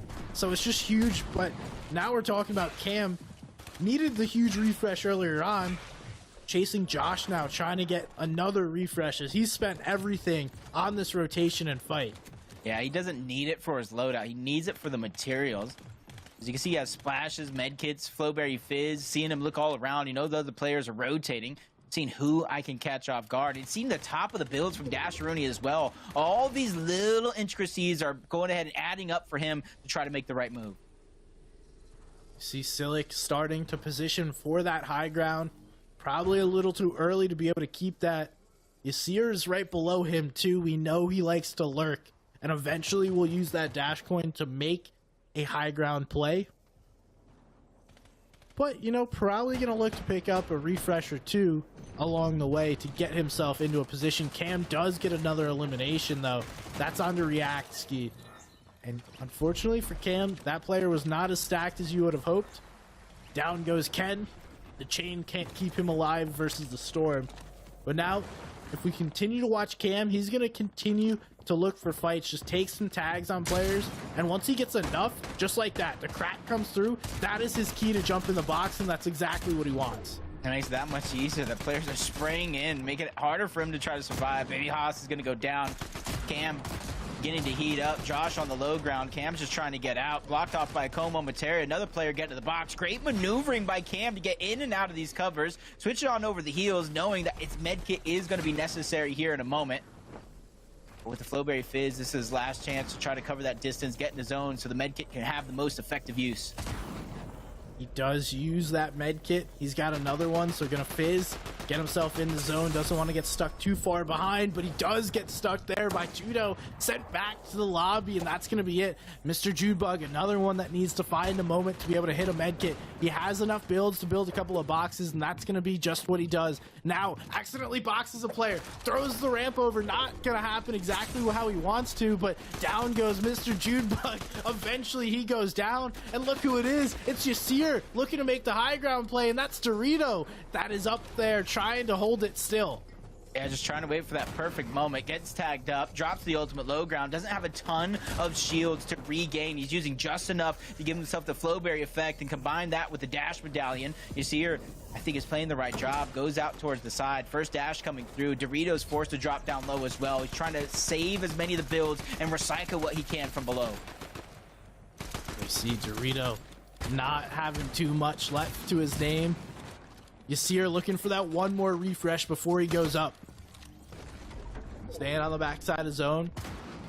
It does bounce back. He has the ability to see those zones. Now does make a peek there onto a player. Not going to be enough because he runs out of shotgun ammo. That damage would have got himself an elimination, but a poor mismanagement of his shotgun reloads, and now Yasir forced to play some medkits. Yeah, but at least he got the top 8. Half of the placement points coming in. This is crucial for Yasir to hold on to his position on the leaderboard. Another med kit coming out. Dorito towards the backside of zone. He knows somebody's there, but cannot make the risk. He might not have the HP to regain if he overstays his welcome. And with the last of the med kits now being used from Yasir, he's just trying to bypass everybody fighting now to steal away those placement points. Dorito got that refresh that he needed, but he winds up spending like 70 builds along the way. Dartsify able to get a little bit of builds to be able to extend his game. Now going to need another refresh. Yasir's going down. Player right on his wall looking to make the shot. He takes it, but that's going to be it for him. Now he gets followed up on. Dorito's going to take it without having to do too much, and that's a big game by Dorito, who's showing up. Yeah, that was big because Dorito even saw Yasir towards the backside of the zone. He had to make that decision very, very quickly. Do I contest him? Do I continue moving forward? He continued to move forward towards the head of the zone, and Yasir got so damaged by the zone. Even though he had medkits, when he finally made it in, it was basically all over for him. But I will say, even with a big win by Dorito, I think Yasir did just enough to keep himself within contention of that top spot. Yeah, with Cam going down early, we're not going to see him up on that leaderboard as high as he was. You know, maybe a couple places below where Yasir is. That was a great game by Dorito. Another player we've pretty consistently seen within these PlayStation Cups, and haven't seen a ton from him thus far, but making a late push. Yeah, you look at Dartsify, 31, Yasir, 28. Continue to move down the leaderboard to see what other players were kind of in contention. Dash, to kind of start this one off, he's kind of picking up the pace with 19. And this is where it really becomes push comes to shove. The last game, the last go around, where you're at in the leaderboard really dictates how you get to play if you're going for that first place spot. That's exactly right. You're game planning right now. Game 4 just ended. Then I jump into game 5. It either went the way you wanted to or it didn't. Now you have to figure out, all right, am I desperate for points, or am I in a good position to play out the game how I want to? We'll see. These players get to make those decisions themselves. All we can do is enjoy the action that goes on. But we gave you guys game 5 leaderboard. We have one more game left. We're going to take a quick break, and we will be right back with the final game of the day. Gaming is defined by moments. It is intense. The joy of victory and the thrill of overcoming challenges. Welcome to our home of competitive gaming, where we can all experience exciting esports moments. The final 1v1 of the game here. And celebrate the pros and the rising stars. I do want to see a female in the NCS. Bringing you guides and deep dives. Horizon can go up, but she can't go up fast. And tournaments where the community competes. Wait! Did he go? Whether you're in a heated match, Bang, let's go! or watching along at the edge of your seat. A duo taking down a trio. Let's create moments from the games you love. They'll take it. Join us and subscribe to our channel to follow everything esports on PlayStation. PlayStation.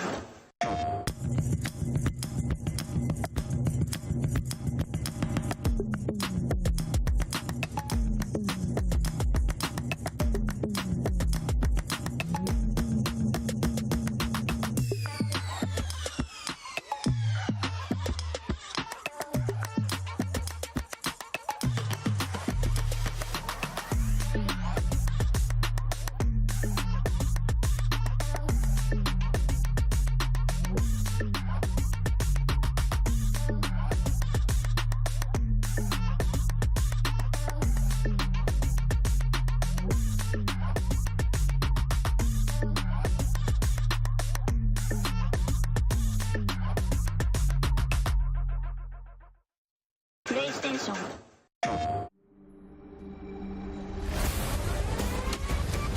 Enlist in the galaxy's elite fighting force. Work together to protect your future.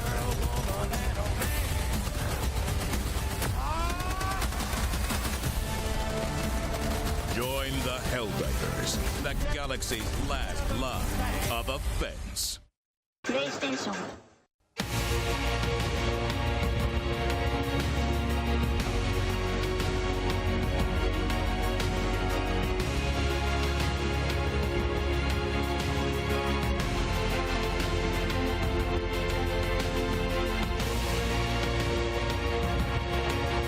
One more game stands between first place and $2,500. We will see who's able to take it home. This is the PlayStation Cup featuring Fortnite. We are about to get into this final game. Jacob, it is a close one coming down this final stretch. Yeah, I'm going to be looking at a couple positions on the map. Obviously, if you look at how Yasir has been playing almost all day long, that's huge. Grim Gates, my eyes will be there, especially with Byla contesting, and Byla has shown that he can pop off at a moment's notice. Even Dorito has been performing well, top 4. He's in contention as well. He just won that last game. So it's really going to come down to this final game, and I'm looking at the top of the leaderboard because at any moment, if any of those guys go down, their tournament is over and they can kiss first place goodbye. Yeah, your key players you should be watching: Yasir, Broken, Cam, Dorito, Darts. Those are the ones that are really in contention for that top spot. We will jump around, make sure you guys are able to see where they are, and we'll be telling you what goes on as it happens. Grimgate, that will be the first place that we need to watch, just like you said, Jacob. And then, is Cam able to get the Underworld once again? That's been pretty successful for him. And who's able to get the Zeus medallion? But we're tuning in. Game 6 starts now, and here's Yasir. This is it right now. We've already seen Yasir win the 50-50 by pickaxing his opponent, stealing away the loot. We've seen him uncontested up there, steal away the loot. And already it kind of looks like another contested 50-50. And if Yasir can almost barely make it, I was about to say, I can't imagine anybody else beating him on that drop. Now he's gonna go and get, he's gonna go and get all his barrels, just like 17 to 19 barrels on the north side of Grim Gates alone. So no shield's gonna have to use right out of the gates for Yasir, and already he's looking like he's ready to pack a punch. He's already looking for those barrels, like you mentioned. A couple of players nearby that landed here. Not sure. This is one of those tough situations if you're Yasir. How aggressively do you want to play? You have a slight lead. Granted, it's by a tie. He has the Victory Royale tie over Broken in second place, so both have 92 points going into this game. Not exactly the biggest lead, nor is it going to help him if he goes down early. So what are you doing here, Jacob? Are you trying to play aggressively? Are you trying to get out of here? We know that he's needed the dash coin to succeed, but what's he gonna do? For him, I play regular. He hasn't been challenging the god right out of the gates unless he knows it's clear. He loots all around it, and then he circles back and checks it once more. I want to see him do more of that same thing coming out from Yasir to make sure it's safe before he contests it. Because if he does it, you said it yourself, it's almost been a night and day experience watching him perform without the dash medallion. So it just goes to show that in some cases it's not the POI, in others it is. Just taking a look. Looks like all of our top players are landing in these new locations in this chapter and season. Already taking advantage of all the new stuff. We see Dorito already about as good of a loadout as you could ask for, and we'll continue looting. Cam just getting up his materials, letting anyone that's gonna make a play on him make a play, so that way he can make sure he's ready for them when he goes to go get the medallion. Yeah, I'm actually, I wouldn't say massively surprised, but pretty surprised at how easy of a contest or lack of, I should say, Cam is having over towards the Underworld. Admittingly, the medallion isn't as strong as Grim Gates, but I feel like in solos it has to have something, or at least the loot over on that side of the map. So you're having much more of a free space to kind of work around, but you still see Byla in the distance. And this is where it's like you have to be very, very careful when and where you go to challenge the god. But on top of that, you have to be careful when you actually box it up, because as soon as you box it up, that gives it away to anybody watching you that you're finally going to be challenging the god, and they can time it perfectly to try to interrupt it. Third parties are a little tough to deal with at times. That's why we see all these players being as patient as they are. It does look like Byla is the one that's positioned himself, though. How aggressive Yasir gets is the question. We'll have to see. He clearly knows this is happening and knows that he's played so much better when it comes to getting that medallion, but almost looks like he's just willing to give it up and look at this other fight. Interesting.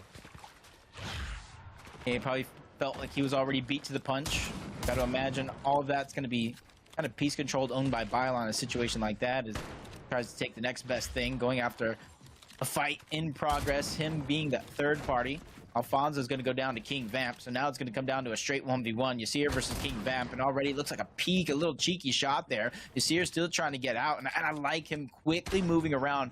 Even though he didn't have the piece control, he's making sure that when he does fight, he at least has 1, 2, even 3 pieces under his control, at least on the defensive side. You can't change the way this man plays. Even while in first place, just gonna get involved in fights. Little tag there, but not really as much as you would hope for King Vamp. Giving away his positioning. Oh, what a terrible peak in position to be in for King Vamp. That's easy cleanup for Yasir, and it's exactly what he's hoping for. Already rolling early on. Dorito is going to be the one to take out Zeus, so all of our key players, Cam getting the Siphon medallion. We see Byla getting the Agility or Dash, and now Dorito getting Zeus's. So only one remaining to Mystery, although I would argue that is probably the worst medallion this season. Which one, the Ares? Yeah, the damage one. Okay, yeah. Like range damage, it's just you don't find yourself in the perfect scenarios versus, you know, a Siphon is elimination, Dash you can use it anytime, the Sprint you can use it anytime. You almost need perfect scenarios really to utilize that. Dying, so I gotta agree with you, but Ken staying away from the Chain of Hades this time, or maybe he just simply hasn't found it. Only time will tell. But 92 points right now. 92 points, playing so well to keep himself in this position so he has a shot to win it all. Really has played so well. Such like an underrated performance, and if we go back and review what happened here, not many people will be like, whoa, your bro Ken has had an incredible tournament, but in reality he's played so crazy, playing this like unique play style. He's just gonna get taken down by Yasir. Even though he doesn't have the medallion, he is actually getting pretty aggressive. And it only makes me kind of wonder why. And the biggest thing I can think of in my head is like, he's been aggressive with the medallion, without the medallion, right?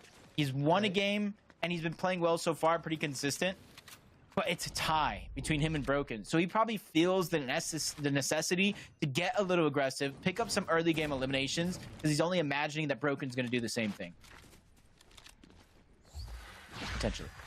Yeah, I totally just realized that was Broken. Yeah.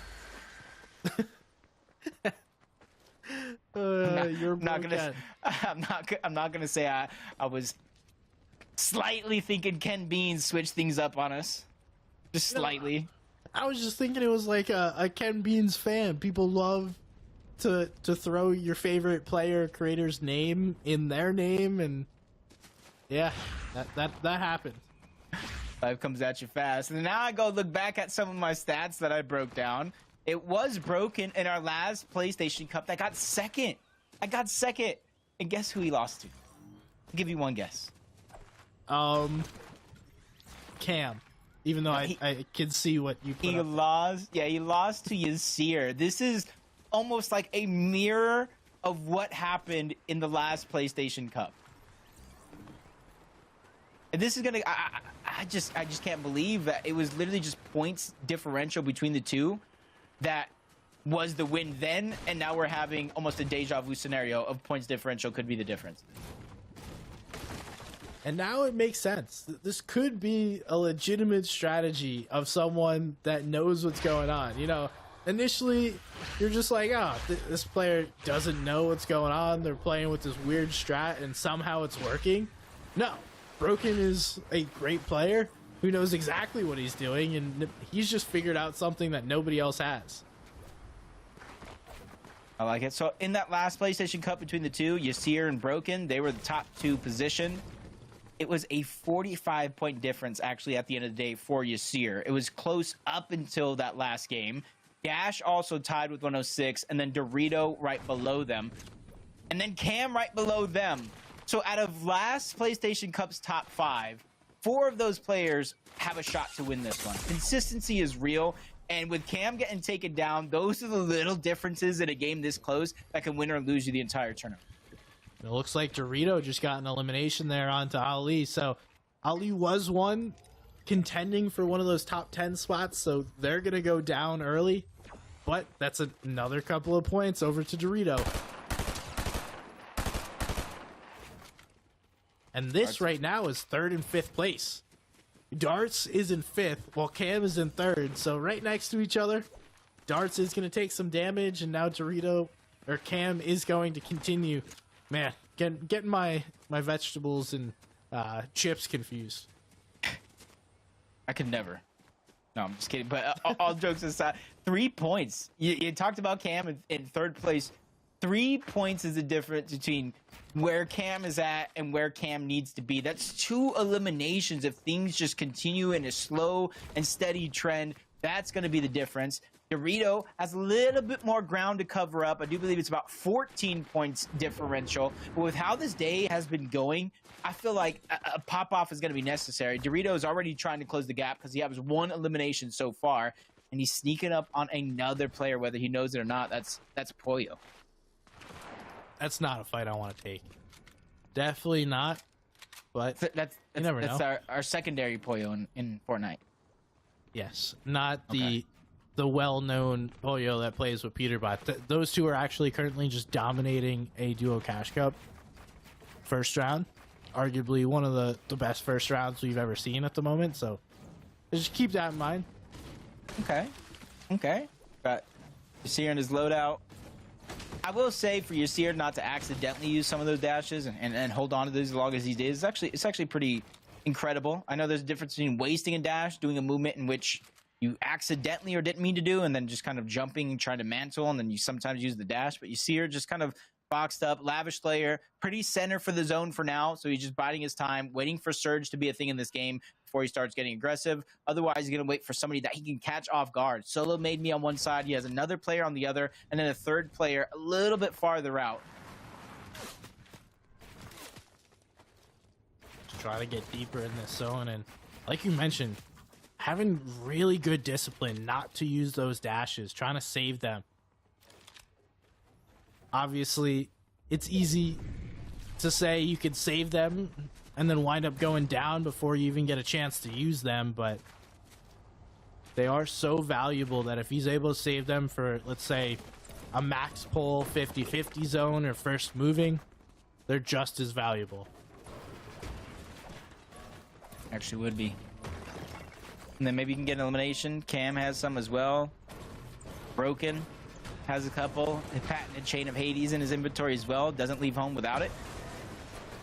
And this is where Rift Island is now going to appear. Trying to see, we got BQtified towards the outskirts. A couple players there. Don't see Yasir anywhere close in sight as of now. But I mean, Yasir more times than not does like to go for Loot Island. So I wouldn't see it as an impossibility for him to be there.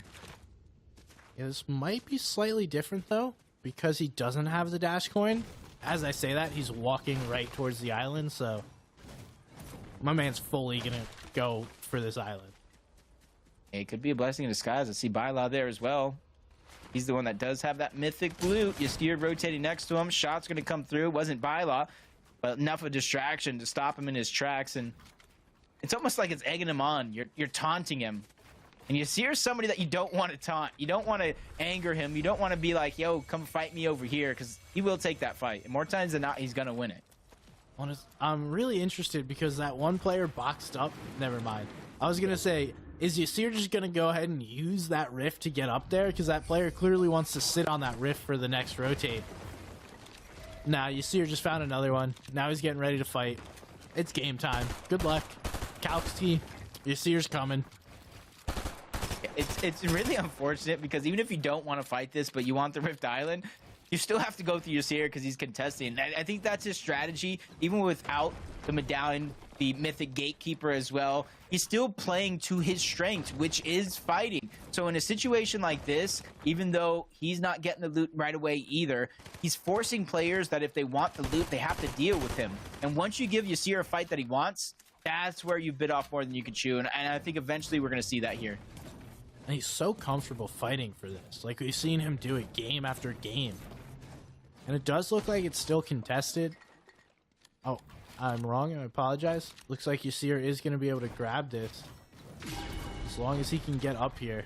Another player built fully around it, so not ideal to stand in somebody else's builds. Don't know. Yasir, what are we doing here? Where'd the loot go? It's right above. Okay, never mind. Okay. Me and him were wondering the same things. Me and him are on the same page. You're the expert. And so you knew it was above, but I'm just like thinking, wait a minute, something's off here. So you're finally finding that loot, and you can kind of see he's so comfortable in a position like this because he wants people to try to fight him. So instead of hiding around the boxes, hiding around the edge, he's freely moving around, making sure to farm up a little brick that he does need. Here's Byla on the other side. Finally, he's going to shield himself, but he's not necessarily scared. He's not going to back down. Yasir is full of confidence at this stage. Yeah, he's like, look, I am bot. I am no good at game. Shoots me. But he's just waiting for a player to do it, so that way he can get in a fight. I think Byla's smarter. Funny enough, these two have fought a couple of times throughout the game, landing at the same POI, but neither player really looking to get into an engagement here, knowing that there's plenty of opportunity to get a lot of points. Let's see where Byla is on the leaderboard. Still in 14th after 5 games, so easily could get into that top 10. Don't know that he has a chance to get much into that top 5, but top 10 is without a doubt possible. Okay, so what are we using on these attachments? I saw his gold go down. You did the shotgun first. Okay, another 75, and then another 75. So he put at least one attachment on his shotgun since he reloaded. Maybe it's the drum mag.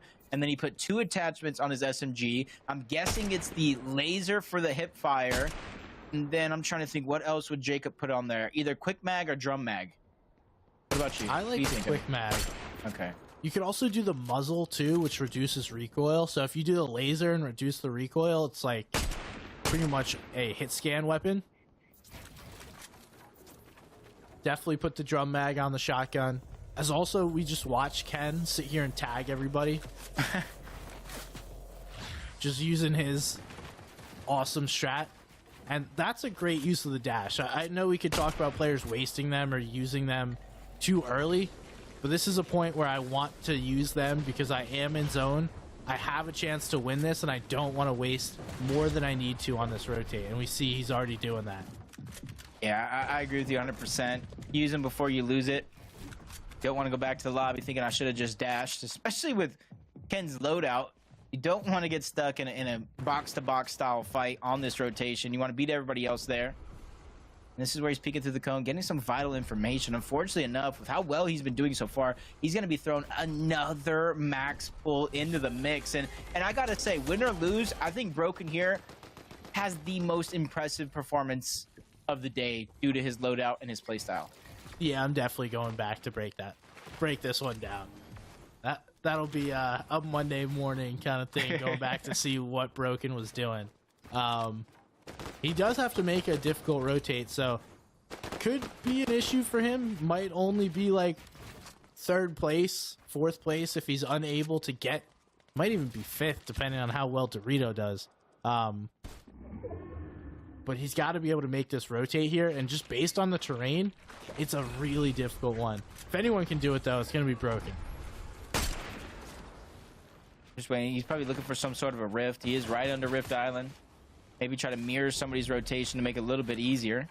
The more he tags up players, the harder it's going to be for him to go through unnoticed.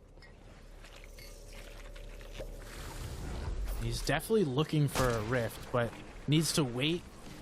And they might have all been used. This other player coming back looking for a rift. This is absolutely not what you want to see if you're broken. Maybe forced to go up, use the zip line, hit a launch pad. That seems like it's the only option at this moment. Oh, big shot there. That might wind up being an elim for him. Ooh, the banana. Making sure that he has the HP needed as he makes this rotation. Which kind of like makes it to where everything he's done up until this point, staggering himself back, taking all the time, the sacrifice for the HP with the storm itself. Again, such an impressive performance coming out of Broken on the right side. Cam, not as tough, but definitely does have his rotation cut out for him. Sees Yasir into the distance, trying to shoot some shots.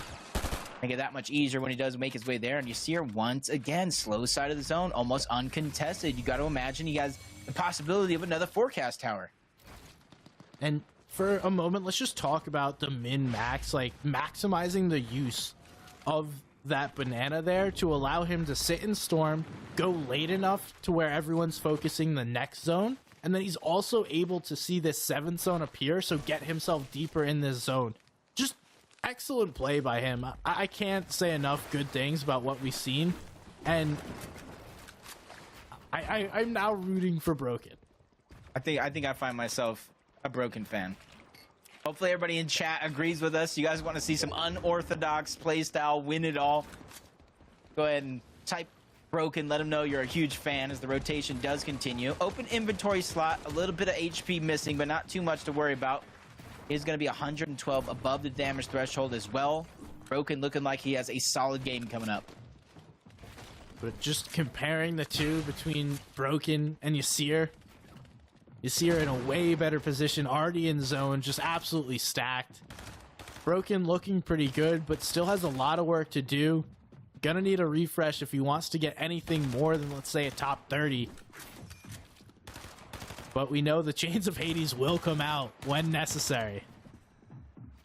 And if you look at the score between the two, 94 and 98, the two eliminations from Yasir very, very early on has given him the go-ahead. If this were to end right here, right now, even though 40 players still need to go down, it would be Yasir on top. Cam right in the distance as well, just 3 points below Broken. No eliminations for either one of those two, so that's why this end game is going to be so important. If any of them go down, it's goodbye. If Yasir goes down, it's a window of opportunity for every player below him on that leaderboard to rise to the occasion. The patience here. Everyone just waiting. Broken is getting pressured a little bit. Not too much, though. Nothing he really has to worry about. Player is going to start to take shots. Broken just going to get out of there. Dorito gets a refresh along the way. Might be able to get another one. We're just watching this side by side of our top 5 start to make plays. Quick little action there by Dorito to make sure he gets everything, but there's not too much there. Now the rotates are going to have to come through, and most of the players within this zone are not going to have to go too far. Or bananas being used. Dorito probably using that more so for the Zeus effect, the speed, lack of fall damage when you do that sprint jump.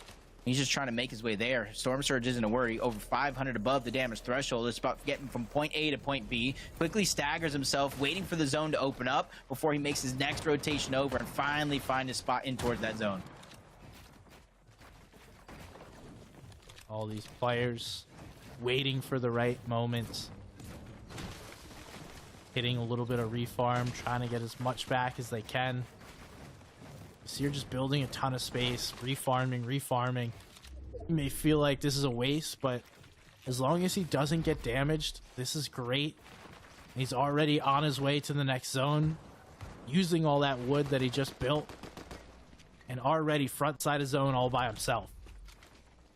Yeah, he's always beating everybody to the punch. Back-to-back games, one of the first players there on the other edge of the zone. Even though Broken not being contested just yet. Scraps when it comes to materials. Just 5 builds that he can actually place. Luckily, the zone does pull in his direction, so he can look back to try to find some sort of a refresh, a siphon, scrap together anything. But on the other side, Yasir being well above the damage threshold, peeking through the cone, waiting for the zone to move on over before he tries to go for a cheeky shot and try to exit, try to get towards where he needs to be. That's Cam Slam on the other side. Two of our players at the top of the leaderboard possibly going toe-to-toe. This is the last box that Broken can build. This is the final stand. The chains of Hades will have to be used. Yasir gets tagged up quite a bit along his rotate. Broken's gonna look though for a player that is weak. Could be a potential refresh for him. Dorito looking like he's in the best position. He's getting a refresh though, but he goes down. Dorito gets taken out. So now it's a 3-horse race for it. And it's Yasir actually taking some storm damage that he didn't want to. He has plenty of the bananas. Broken goes down as well. And now it's between Yasir and Cam. Yeah, just a 2-horse race being left on over. Yasir getting to the front side. Cam, he's getting staggered back. A lot of HP being gone by that storm, but he does have the God of the Banana being popped, so HP is not going to be a worry. It's all about getting to the front, to the side of the zone, but he cannot go just toe-to-toe with Yasir. He either needs to take down Yasir or pick up eliminations because the point differential is that big. And we'll see if he can. Cam will likely look to make a play. Yasir is getting pressured a little bit. Cam looking up, trying to see if high ground's his. It is. So the play for the win is here. Now, he has no idea who is Yasir, but we can say that he needs to take him out. It needs to come through. Cam is in a position. He's going to look to get onto Byla's wall, but no. Just going to back on out of there. Doesn't need it. Yasir able to get another refresh, but he's now taking a bunch of damage. Pops the banana. Going to try and get some minis off as well. What's going to happen? He does have one more, so in theory, he could stagger himself around, try to get the HP, quickly beelines his way to zone, but barely bypasses another player, but picks up an elimination due to the storm. That's more points separating between him and Cam on that leaderboard. 7 total points with only a couple players still left in this game to go ahead and close that gap. We're about to break into this top 10 here. Every point's gonna matter. Yasir now again on the wall of Byla. It seems like these top 2 players want to get back and forth on the walls of Byla, but no, Yasir takes a ton of damage. Gonna be forced to use his heals. The edit comes through. Down goes Yasir. 107 is the points to beat. He just needs to be able to stay alive. He doesn't even need eliminations. He just needs to outlast everybody else and maybe even get a top 2. 4 more points to go for Cam. Ultimate high ground. Only a few builds left, though. If somebody could just target him, take him down, that'll have everything come crashing for Yasir. He does have those few builds. He can play the bananas if he wants to maximize this game. Trying to see what exactly he has left in his loadout. If nobody shoots at him, he has enough just to stay up here, but no, Bonify comes up, but no, Bonify goes back down. That's 106. 1 more point. Cam can take the tie, but what comes down? You want 108. Don't leave it to a tie. This is it right now. Everything being put to the test. Cam with another shot. He gets the 108. Still players left alive. It's not about competing anymore. It's about taking over the game. Cam with a big win will be the icing on top of the cake. 1v1 situation for Cam. Banana's going to be popped. He's ready to break into the box. A few seconds left. Zone pushing him in. Cam still trying to go forward, and he does it. He seals the deal with the big win and to take the PlayStation Cup final. What a great way to win a tournament. Take it in your hands, win the final game, know that you need a ton of points, and take over. I just wonder if Cam even knew Yasir went down when he did, because there were so few points left on the board. Even though he did get the eliminations, he could have won it by placement. So Cam, with everything that he's done from the underworld and back, he's taken it all and taken that first place prize. What a tournament by him. Like, after a slightly slow start, too, we see Cam just come soaring up, get a win, and then finish off the tournament. I mean, that is literally picture perfect to win a tournament with a last game victory royale, winner take all. And you called him one of the best controller players in the history of Fortnite, especially very, very early on, from 5th place in the last PlayStation Cup to 1st place overall. And what a way he did it. That was not easy through and through. To join that game, they were tied up at 92 points apiece. Early on, Yasir gets eliminations. The gap begins to open, but unfortunate strikes. Yasir goes down, and Cam takes over the rest of this game. And you know what? The nerves could have got to some players, and they would have gotten to certain players, but not Cam. calm, cool, collected. Throughout that final game, he knew exactly what he needed to do. He was looking for his opportunity to take high ground. He saw it, he took it, and took the tournament all away from Yasir. But wow, we also can't forget how well both Broken and Yasir played. They played an incredible tournament. Yeah, especially Broken, man. He is just so unorthodox, not carrying a shotgun. Chain of Hades DMR combo, rounded out with a couple of kills. You would not expect a loadout like that to be at the top of the leaderboard after a huge tournament like this. But man, he deserves all the credit in the world. Such an impressive performance all the way through. And even Darts, man. Darts had stayed in contention up until the very last moments, even bunny hopping over players like Dorito on his way to third place. Yeah, that was incredible to see these players go back and forth. And I mean, you talked about it earlier. These are like the top players consistently. This is not a fluke by any chance. We've seen these players go back and forth, winning tournaments, getting third places, coming back. Now just constantly the best of the best when it comes to these PlayStation Cups. Yep, the leaderboards from backwards forward. Unfortunate for some of these players, but to me, this is exactly what happens when you're in the finals lobby, right? We have both sides of that coin where your consistent players, your top players, they have the best chance to shine. But even players you look at and you think, man, they're going to have a good game today. They're going to have a good day overall. And there's things don't go their way, and you see them at the bottom of the leaderboard, and you just kind of figure out what happened. But this is why we create storylines. This is why bounce back opportunities happen for the next PlayStation Cup. And it's not necessarily over for these players. There's a lot of season left to play. These players learn from their mistakes and come back better for the next tournament. Maybe it's this season, maybe it's next season. We don't know just yet, but all these players should be proud of themselves. Making this finals lobby is impressive. You are one of the top 100 players to achieve this, so it's by no means a poor showing.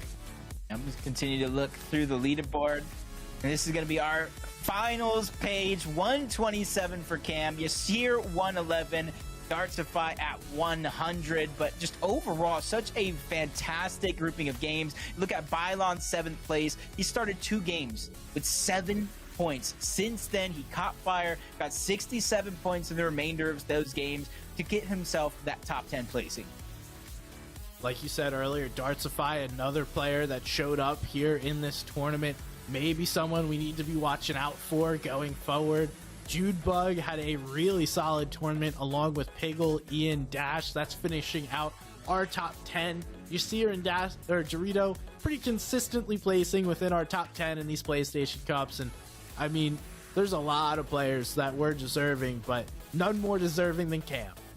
Yeah, just congratulations again for Cam. 127 points, 18 eliminations, 2 victory royales, and we're doing it from a spot over towards the underworld where people look at that medallion and we kind of throw it to the wayside due to how powerful the Grim Gates one is. But he was uncontested. He fought his way through, and he had his game plan set in stone and executed it perfectly. That was incredible. Shout out to all the players. They're always doing the best, and I just feel lucky to be able to cast it. Yeah. It was an incredible day. Jacob, any final thoughts? Hey, I just feel lucky, just like you. Blessed to everybody that tuned in, that watched. Thank you guys for being with us. You know, support our pro players, support everybody behind the scenes, because our observers, our production crew, everybody, you know, the God in my ear letting me know everything that's going on. We could not have done it without them. And even though we're just the face, we're the ones talking on the mic, there's a huge amount of people that deserve a huge round of applause for shows like this. Well, that's all we got. Congratulations one more time to Cam. I'm sure we'll see you soon, and you will see some familiar faces on leaderboards coming soon. This is Somebody's Gun, joined alongside Jacob PR. Y'all have a great night, and take care. We'll see you soon.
Gaming is defined by moments. It is intense. The joy of victory and the thrill of overcoming challenges. Welcome to our home of competitive gaming, where we can all experience exciting esports moments The final 1v1 of the game here. and celebrate the pros and the rising stars, I do want to see a female in the NCS. bringing you guides and deep dives Horizon can go up, but she can't go up fast. and tournaments where the community competes. Wait! Did he get? No way! Whether you're in a heated match Back, let's go. or watching along at the edge of your seat, A duo taking down a trio. let's create moments from the games you love. Come take it. Join us and subscribe to our channel to follow everything esports on PlayStation. PlayStation.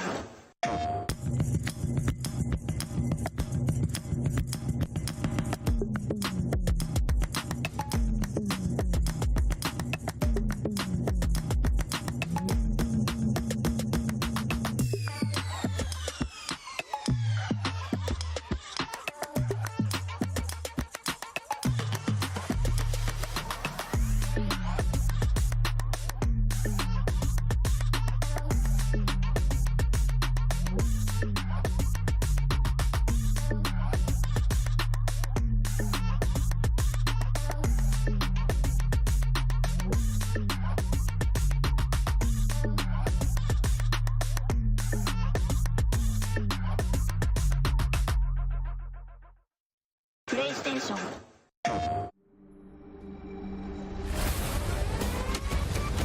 Enlist in the galaxy's elite fighting force. Work together to protect your future.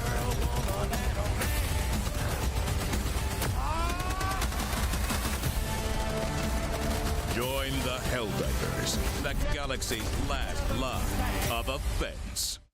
PlayStation.